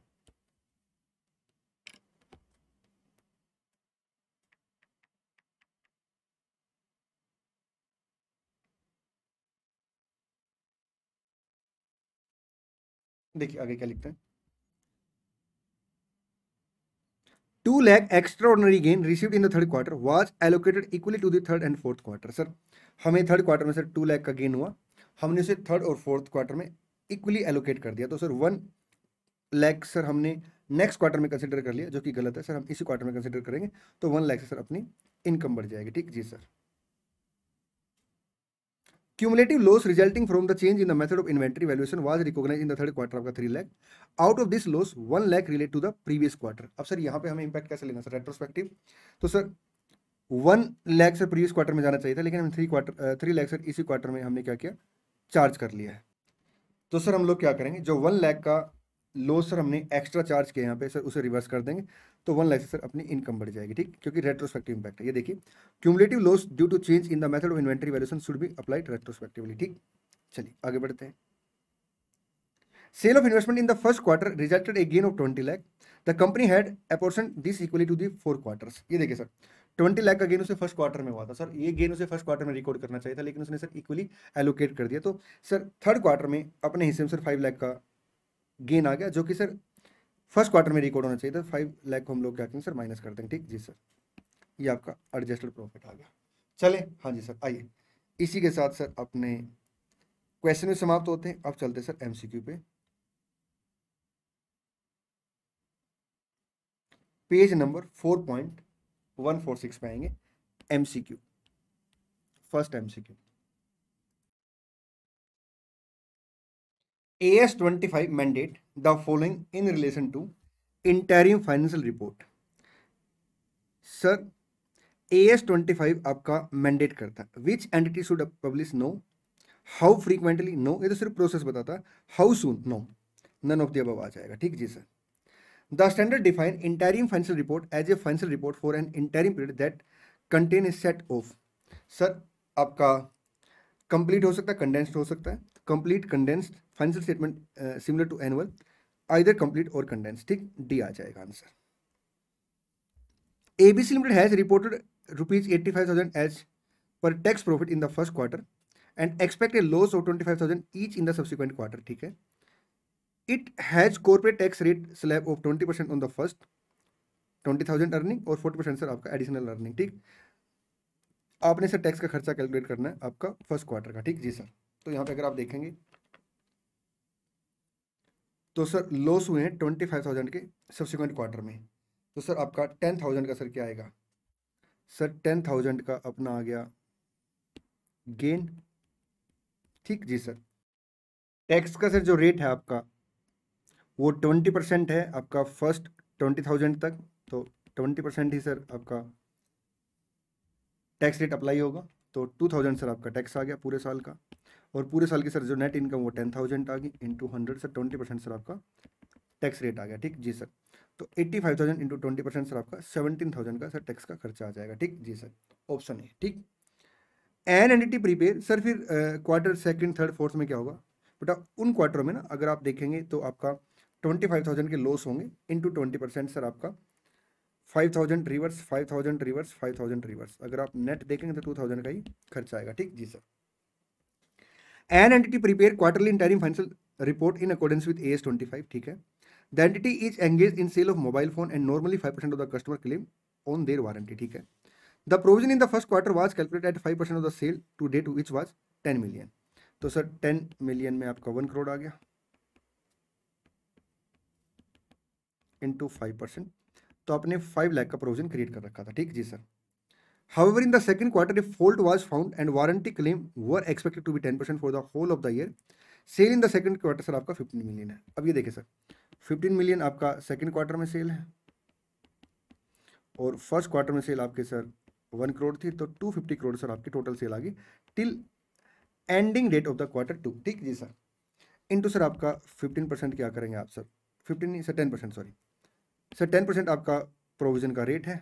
तो 10% से मल्टीप्लाई कर देंगे सर 25 लाख का प्रोविजन आ गया सर. क्योंकि जो अकाउंटिंग एस्टिमेट होते हैं हम लोग क्या करते हैं सर, पहले क्लोजिंग बैलेंस कैलकुलेट करते हैं उसमें से ओपनिंग माइनस करते हैं.